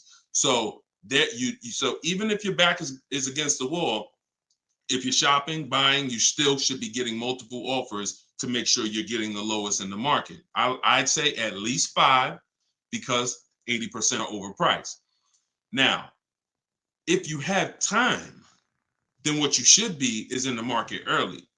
I teach something called 2 dates. The as soon as date, no later than date. As soon as date means soon as you can make a deal.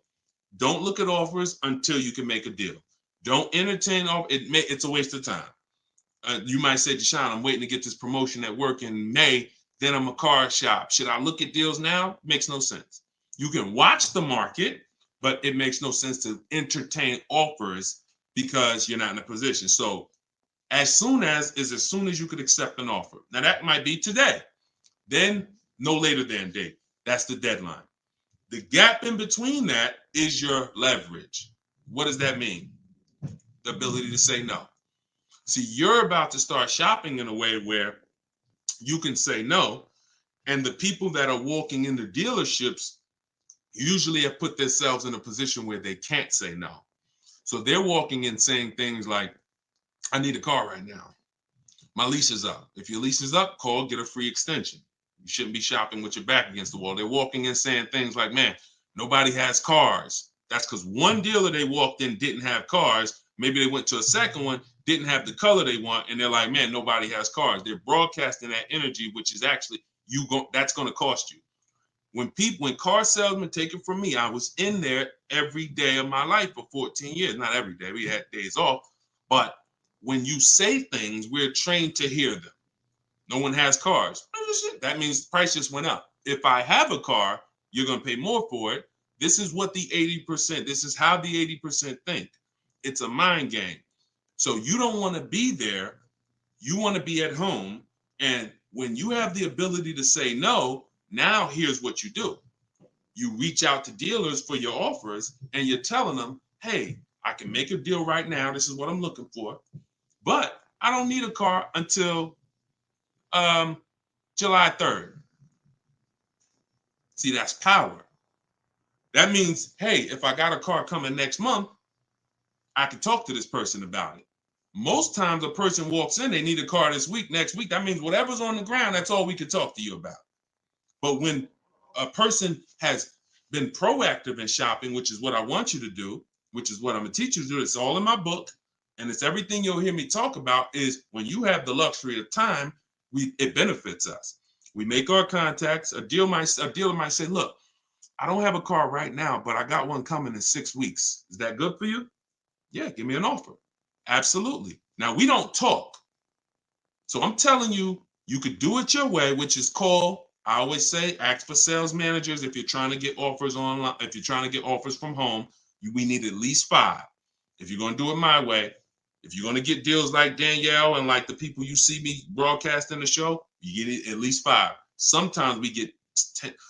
I think somebody we showed the other day had 10 offers. So the point is, if you have the luxury of time, you want to use it.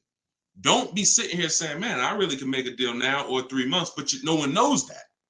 And then you wait until you only need to make a deal in a month. Now you start contacting dealers. You've given away some of your leverage. And if you're shopping for a used car, you can watch the market. When you start looking and you can see, man, I've been watching these cars for 45 days. I see the prices. When I first came, the low side of the market was like 26. Now I see that low side is about 24, 25. So these are things you can't do when you're shopping when you need a car. So there's no good time to buy a car because dealers want to make deals throughout the month. But there is a bad time if you've used up all your leverage. And if you've used up all your time, then you must do multiple offers or you're going to get killed.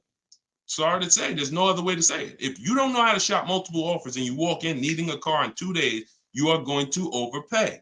So multiple offers is always the answer. All right. Go ahead, shoot the next one up, Dolan. Great question. This one's from YouTube. I'm only able to get a rental for delivery work. Is there any cons to this method? I don't really, okay, I think you rephrased it. Is there a proper way to rent vehicles for work, or is it fixed market and there's no way to save money? Absolutely not. Renting is going to be way too expensive compared to, this is why when people say, who's heard leasing is like renting? Who's heard that? Type the raise your hand emoji or type me if you've heard leasing is like renting. It's one of the most ignorant statements that there's a lot of ignorant statements made about leasing, but that's one of them. Renting is expensive. Renting, you don't get a lot for your money. It's usually a short-term thing, 1 day, 1 week. You know, maybe if you had an accident, cars total 30 days. It's not meant to be long-term. So what I would tell you is if you were renting a vehicle, I would tell you try to go on Turo, try to find somebody who's willing to rent to you, possibly on a long-term basis where it's not going to be as expensive. Because I'm guessing if you're renting, there's a particular reason for that. But the money you're going to pay in renting, you should probably put some of it to the side, try to get you a car, cash, Facebook Marketplace, something to get out of that cycle and start to rebuild. In my book, I have a strategy of plan B, plan C for bad credit, where, you know, you can talk about cash, you can talk about buy here, pay here, even buy here, pay here, if done right, is better than renting. When I was 20, my second car, actually, my first one was a $500 car.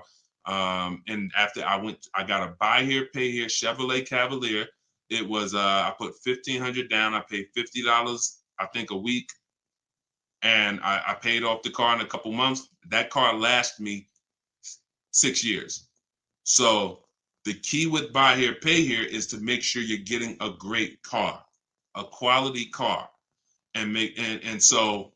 but renting, that if I had to rent a car and I'm in a position, I would try to find somebody on Turo, the lowest price per day, and then see, hey, if I did a long-term per month rental, how much would you give it to me for? I try to work that out, see how that works. All right. God bless with that. All right. Next question, Dolan. Shoot it up. We're getting a lot of questions, so I'm going to try to move faster through the answers. This one's Facebook. Once you have the car you've decided on, how do you go about getting multiple offers from dealers? Well, you could do it the manual way, which is I would see the only bad thing. See, and here's the thing. You guys know, if you've been on, if this isn't your first time, if you've seen, you know I don't hold back. But I can't teach you scripts that I've written specifically so you don't have to talk. There's tons of scripts that I have in my book that you're copying and pasting from email, because when you're trying to get quotes online, you're dealing with trained people. And unfortunately, those trained salespeople are dealing with untrained customers that are not giving them what they need, not giving them the information. So 9 times out of 10, they assume anyone online doesn't really know how to shop online. they're defensive, and they're not even going to give me what I need to make them an offer. That's why I keep trying to get them to come in. So when we do our copy and paste, we're giving them what we need. And that's the only reason I say I can't explain that to you. The only way to use that, like, all right, there's scripts for everything. There's 3 levels of contact when we're contacting online. This is my 25-to-5 strategy. You're using this for new cars and leases, not used cars. Different strategy for used cars. New cars and leases, you're using my 25-to-5 in the book. And what that is 3 contacts. First, we got to let the dealers know what we want. We contact 25 dealers online with a copy and paste template, tell them what we want. We need to tell them what we want. We need to tell them what our deadline is as soon as we can buy a car, which would be today, because we don't contact if we can't buy today, and then our deadline. And now you're going to have responses. Hey, when can you come in? Hey, when can I? Hey, when can we have a phone call? Hey, whatever. So because I used those scripts, I was able to write responses. I had to use those same scripts. Hey, Mrs. James, thanks for the inquiry. Hey, when we have I'd love to help you with this. I have a car. What would be better for you for us to talk? 1 p.m. or 4 this evening? I had to use those scripts. So I was able to write the responses to them. So we copy and paste. Now, the key is whether you're doing it that way or whether you're calling, the first key is, do you even have a vehicle I'm interested in that matches what I want? So in that initial contact, we're telling them exactly what we want. Color choices. Hey, I'm open to black, blue, gray. I'm open to a sport model or a touring model. I'm open to this. Like, this is what I like. You have to tell them that, or there's no way for them to search the inventory and get you and even see if there's a match here. So once we do that, that's your first thing. Do you have a car? Now, the benefit of doing the 25-to-5 is we're shopping out of 25 dealers' inventories. So we're giving ourselves the absolute best shot of finding something where we don't really deal with, oh, I went to this dealer, they didn't have a color I want, they didn't have the trim I want. If we contact 25 dealers and there's no inventory, that means they're either in between model years, which means, okay, maybe the 24s got sold out, 25s haven't come in yet, we're on that bridge, or it's a rare car, hasn't come in yet, or it's a very rare car. See, that's different than you believing the car is rare because you visited 1 or 2 dealers. Once we contact 25, if the color, we're reaching out for a pink one and the dealer is saying, hey, we don't really have that color, that's when we know. So shopping out of 25 dealers, we get the best shot. We're trying to find who has a car. Second thing we're going to do now is we need to send a quote request. When we send our quote request, we're telling them what we want. If we're buying, we're looking for all cash price because we're not doing taxes. We want a bottom line price. And we're getting that from at least 5 to 7 dealers. Because when you shop correctly, remember this, when you truly have shopped multiple offers correctly, you're going to see at least a $3,000 to $5,000 difference from your lowest offer to your best offer. I've been working with people around the country. We're 2 million followers. We have 1,700 people we've worked with personally since 2021.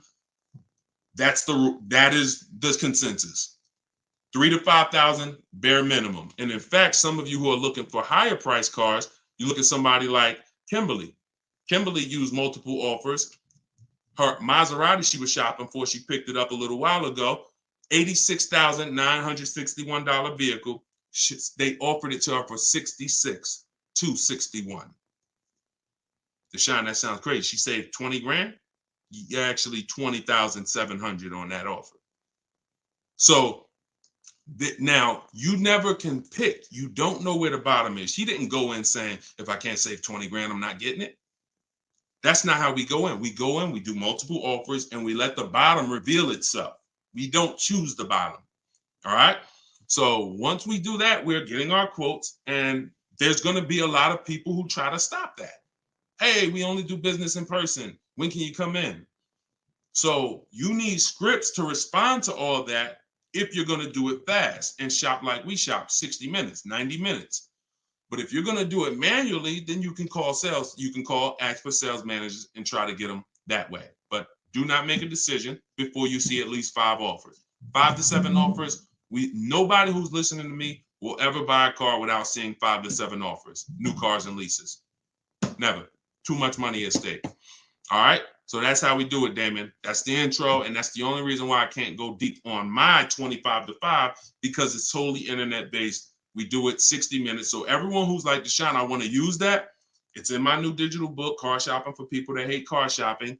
You can download it in my TikTok bio. You get it for 75% off as part of our launch. And it'll be in your inbox in 5 minutes. Same thing with Instagram. Go to my Instagram bio. You got 30 minutes before it goes back up to $97. Get your 75% off. And I'll post a link. Cue the next question up, Dolan. I'll post a link again for you guys here on YouTube and Facebook. Here's the emergency link. All right. This one's from Facebook. We got another question from Facebook. Hey, I'm in the USA, originally from Canada, and no credit in the USA as yet. Should I buy a used car with cash or a new one? What I'm afraid they'll give me a high rate. What do you think best option? Hey, if you got the ability to buy a used car cash, that's what I do. I'd get a great car, spend as little as possible on it, Facebook Marketplace, because I'm not looking, if I can, to go into a high interest loan when I can get me a car and then I can build my credit. I want you to follow Haley, somebody named Shonda Martin. Her brand is called Road to 750 Plus. She's very similar to me in that she does these Q&As all the time. She's live. She's a genius. She's clearly studied for many, many years to understand. And even me using her thing, her strategies, I've added at least 80 points to my credit just from things I didn't even know. Like, and the real person who's an expert is going to show you where the blind spots are. Things you didn't know, and that's what Shonda is. Some of you may follow her. She's amazing. Yeah, Cavante said, yeah, she's amazing. She is. So follow her. But yeah, I would be looking to get something inexpensive, point A to point B, little as possible. Make sure you find wherever you live, ask around who's the best mechanic in town. Ask like who does everybody know in town that, you know, fixes cars, just a good guy, good woman. And you find them and you say, look, I'm about to go pick up a car. I'm gonna buy it privately. Well, can I pay you, you know, $100 to inspect it for me? Get yourself an inexpensive car, and that'll give you the ability to be on the road. At the same time, you have the ability to have the time to invest in your credit. So when you're ready to make a power move where credit's concerned with a car, be it leasing, financing, you're good. All right. But if you go buy a car overpriced interest rate, it could really set you back. It can really set you back. It's happened to too many people. Great question. Cue the next one up, Dolan. Great questions today. YouTube, should I buy a car cash or do I get a loan? It's a great question here. A lot of great questions. This is a matter of, look, nothing that I teach is really one size fits all. That's been the problem. 8-year rule, absolutely. If you're not keeping 8 years, that is one size fits all. That's why it's called a rule. You should be leasing if you're not keeping your cars 8 years. If you're buying, you should be keeping them more than 8 years. But when it comes to the cash or loan, here's what I've experienced. And the people who pay cash or don't pay cash, this is kind of what weighs it for them. What are they doing with, what are you doing with your money? Is your money making you money? If your money is making you money, I would have people come in the dealership, clearly had the ability to pay cash, because I would ask them, you know, so how are you paying for the car? And they say, you know, I'm thinking about, you know, writing a check for it, but I'm, you know, what are the rates? And if we had a special interest rate from the bank, like 0% or 0.99%, 1.99, 2.99 even, they'd usually take the bank's money so that their money could keep making money for them. So if that's you, and the rates are low, that's why whenever we shop for a car, you always want to check, are there any special interest rates? That's the first thing. I teach something called the bank bidding war. It's not just dealers that bid for our business. It's banks and credit unions too.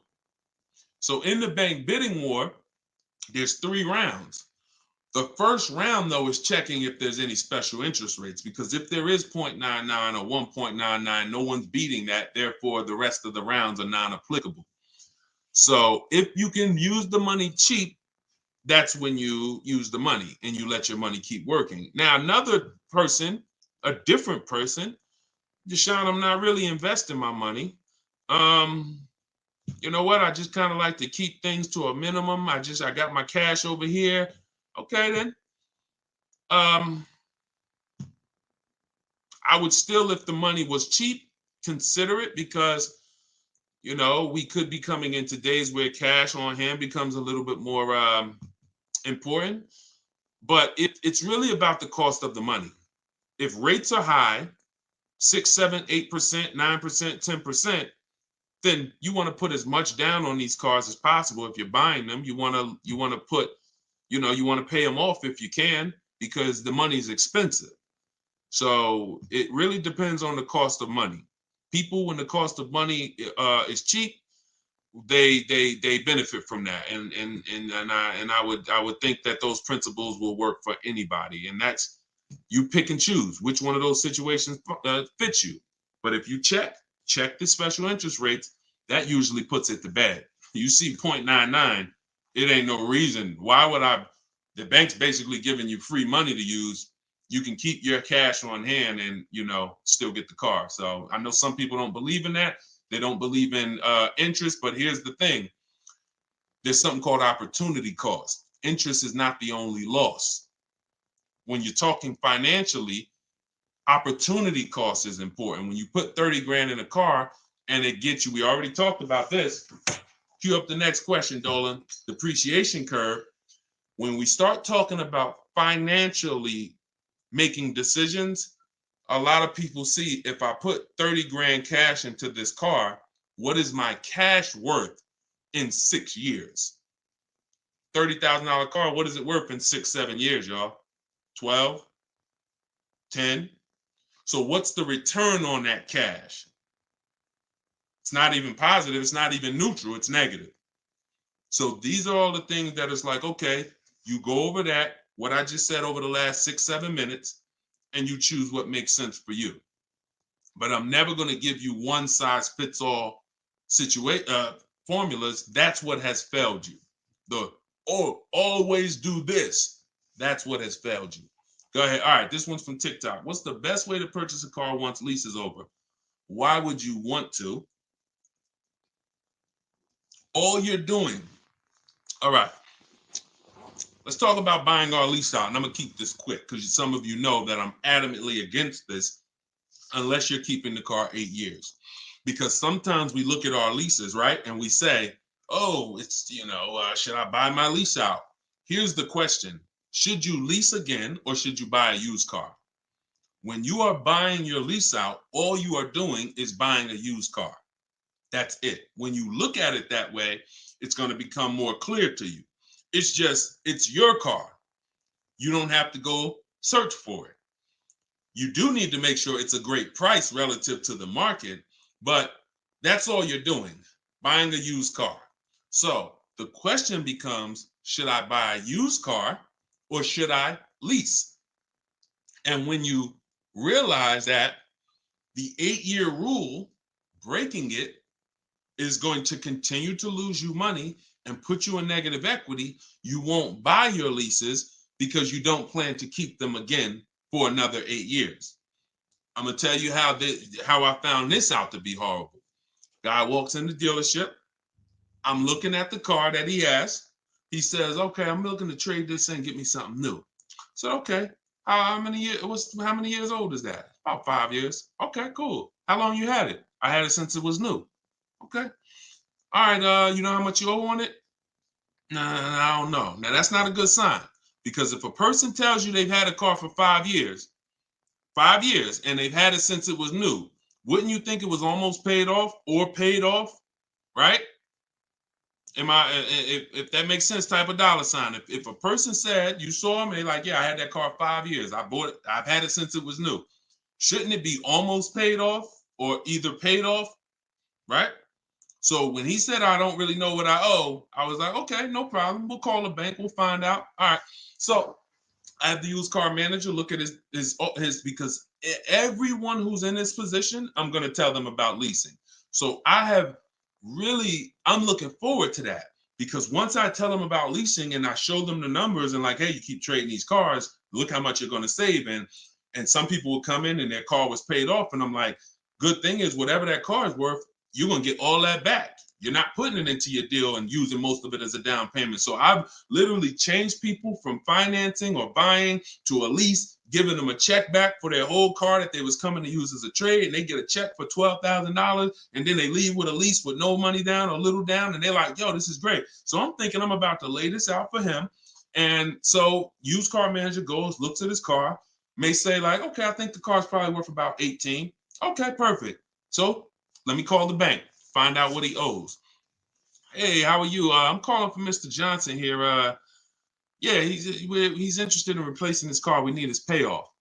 Okay, the payoff is 18,000. Wait a minute. How the heck is the payoff 18,000? Hey, Mr. Johnson, they're saying you still owe 18,000. Dang, it's that much? Yeah, I didn't know it was that much. Wait, I thought you said you had the car since it was new. Yeah, I did. You know what happened? We leased it for 3 years, and then we had bought it when we bought it after the lease. That's how I learned how bad this was. So I'm like, okay, because when you buy your car off lease, most people, you're going to need a 6-year loan to have a similar payment. So if your payment was $400 and you buy the lease, you're typically going to need a 6-year loan to have around the same payment, right? So picture this, 3 years to lease it, then you get a 6-year loan. 6 plus 9 is what? 6 plus 3 is 9. Anybody on here signing up for a 9-year loan on a car? Anybody? We got a lot of people on here. Anybody on here signing up for a 9-year loan? No? Okay. Room's quiet. So we've never signed up for a 9-year loan. Look, she said, heck no. Right. We never signed up for a 9-year loan, 9 years of payments on the same car. Yet when we buy our leases, this is what's happening.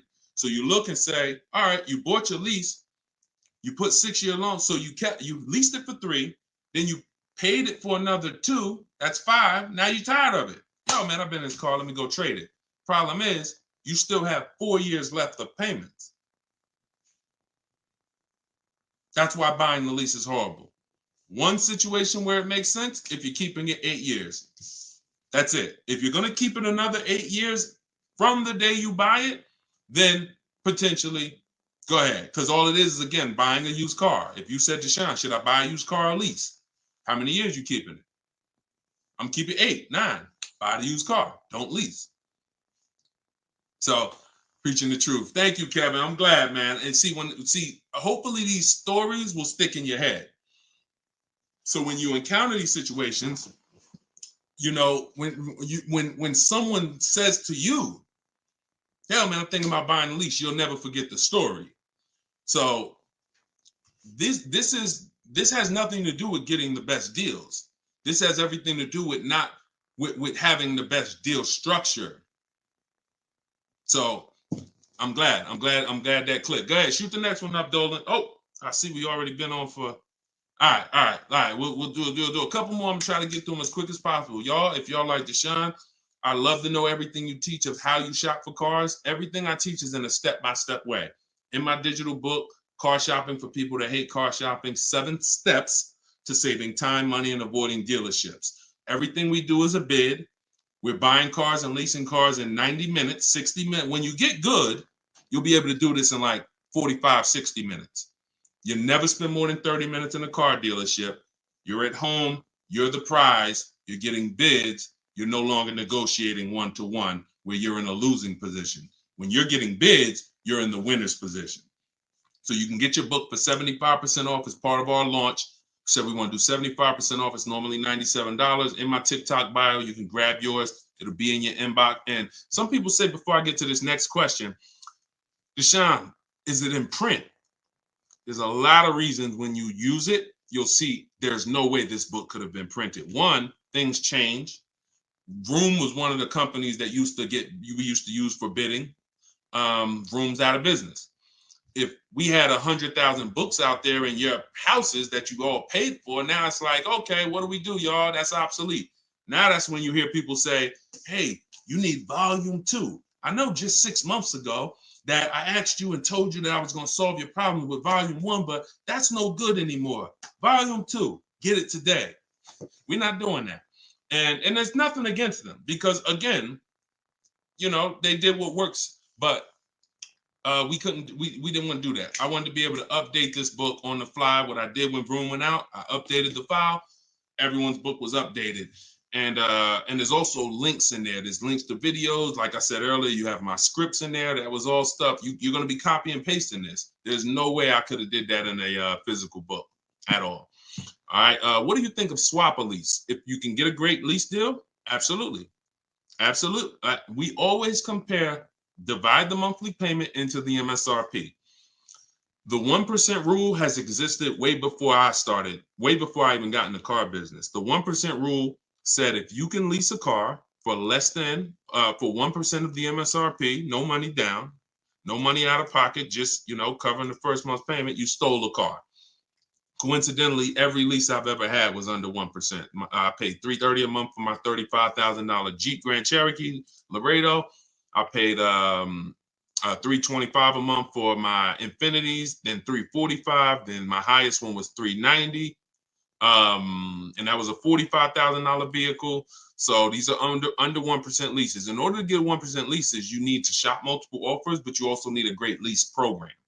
So what we always say is under 1% is a steal. You'll see there's 3 categories of leases. Steals, great value. Those are under 1%. Great deals. Those are between 1% and 1.5%. And then where it's time to chill, over 1.5%. You're paying too much for a car you're giving back. So if I was taking over someone's lease, I'm judging it by the same thing. Leasing is a value play. How much car can I drive for that payment? It's the ultimate way. The lower that percentage is, the more you've leveraged your money into a great car. So yeah, I'll check swap a lease, definitely. Go ahead, shoot the next one up, Dolan. This one's from TikTok. Can I sell a leased car? Who didn't know you could sell a leased car? Type me. My cousin left me his 2020 Toyota Highlander with 2,000 miles, so I need to get out of my lease. I don't need 2 cars. Okay. Equity assessment. Call the leasing. Matter of fact, I'm not going to repeat it because I already talked about this at the beginning of the broadcast. So after the broadcast, go to the YouTube page. You'll see it. I think it was either the first or second question. So within the first 10 minutes, I talked about how to do the equity assessment. You're going to follow that process. And this is all in my book. If you're like, Deshone, I don't even want to watch the video. Is that in the book? Absolutely. Because everything I'm teaching you is out of 1 step in my 7-step process. So the equity assessment is step 2. After we decide leasing versus buying, that's step 1. That's the most important question. Foundation of your car deal is, did I lease when I should have leased? Did I buy when I should have bought? Once you pass that, now if you have a car to replace, you need to do an equity assessment to see, do I have equity? Am I at a break even, which means I can get out? I'm not going to make any money, but that's fine. I can get out. Some people got a lease. I could get out the lease early. You technically can't do that because you're breaking a contract, but if you can sell out and break even, then you can get out early. Or do I have a negative position where, in which case I can't get out early?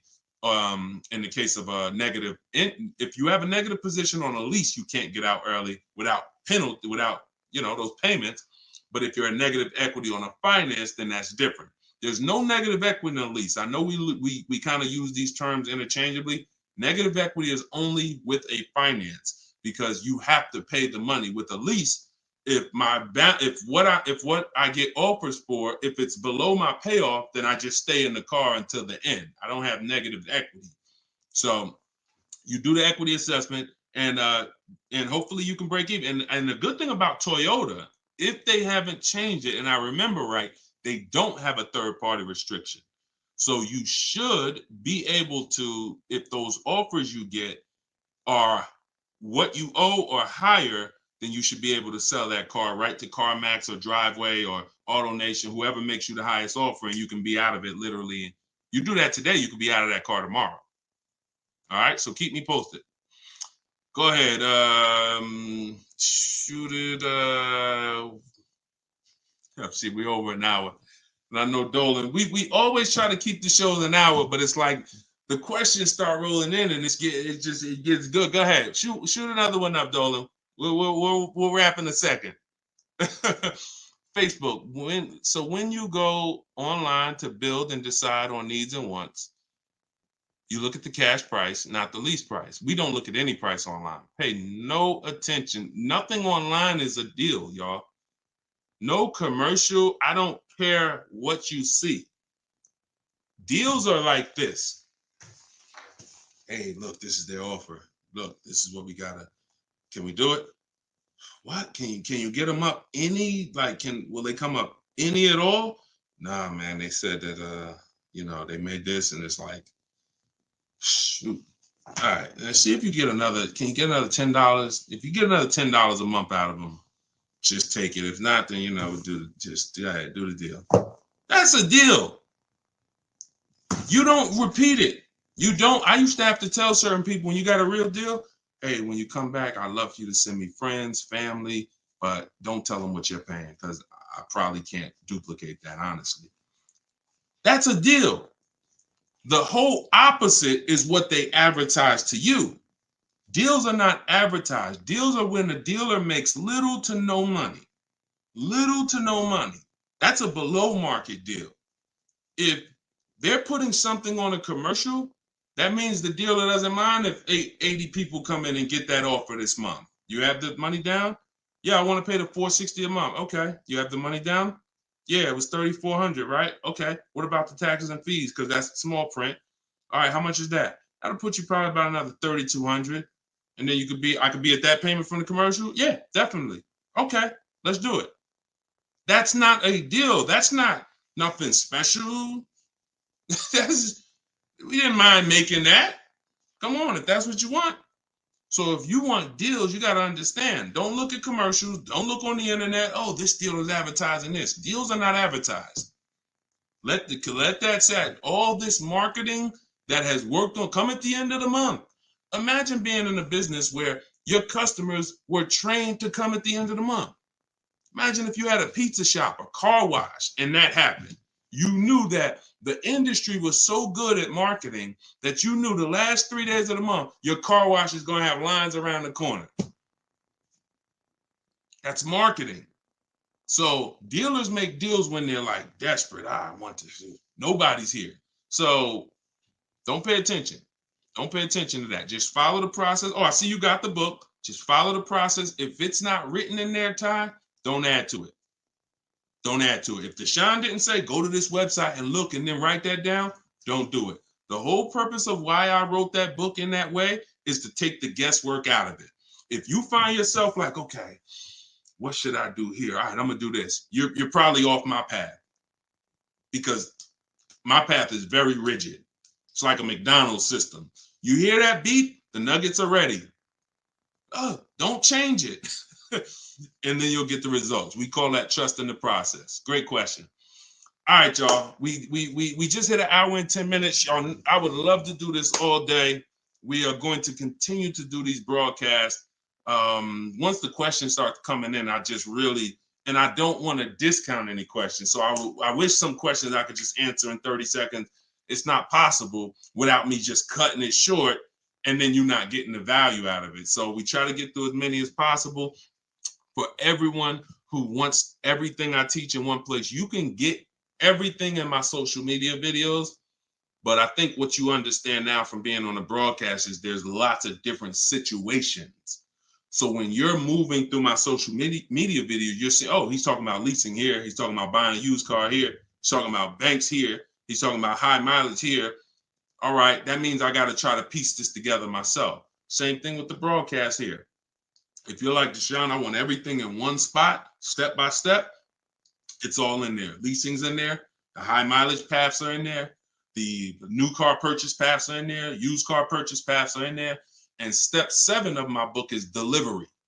So you shouldn't be thinking, oh, I'm gonna read the whole book, then I'll start shopping. No, it's action guides. It's essentially a big checklist. Do this, do this. By the time you get to step 7, you should be picking up your car, getting ready to have it delivered. So that's the way it is. You don't take a quiz at the end. The quiz is, if you did it right, your car's on the way. So everyone can get your book for 75% off as part of our launch. It's in my TikTok bio. Grab yours, use it, and please make sure you email me your deal. As soon as you make your deal, send me an email. Deshone, check this out. I don't want to see just the car you got. I want to see the price you paid. You're going to have price assurance, and I'm happy to be on this journey with you. So get it in here. I'm going to send this link. I'm going to type the link one more time for you guys here on Facebook and YouTube. In case you missed the countdown, I just typed the link. You can grab it there. TikTok, Instagram, it's in my bio. Click that website and then click that button that says 75% off. So until then, thank you, Ty. Great questions today. Great questions. All the questions were good. And I'll see y'all on the next broadcast. We'll keep this going. God bless y'all.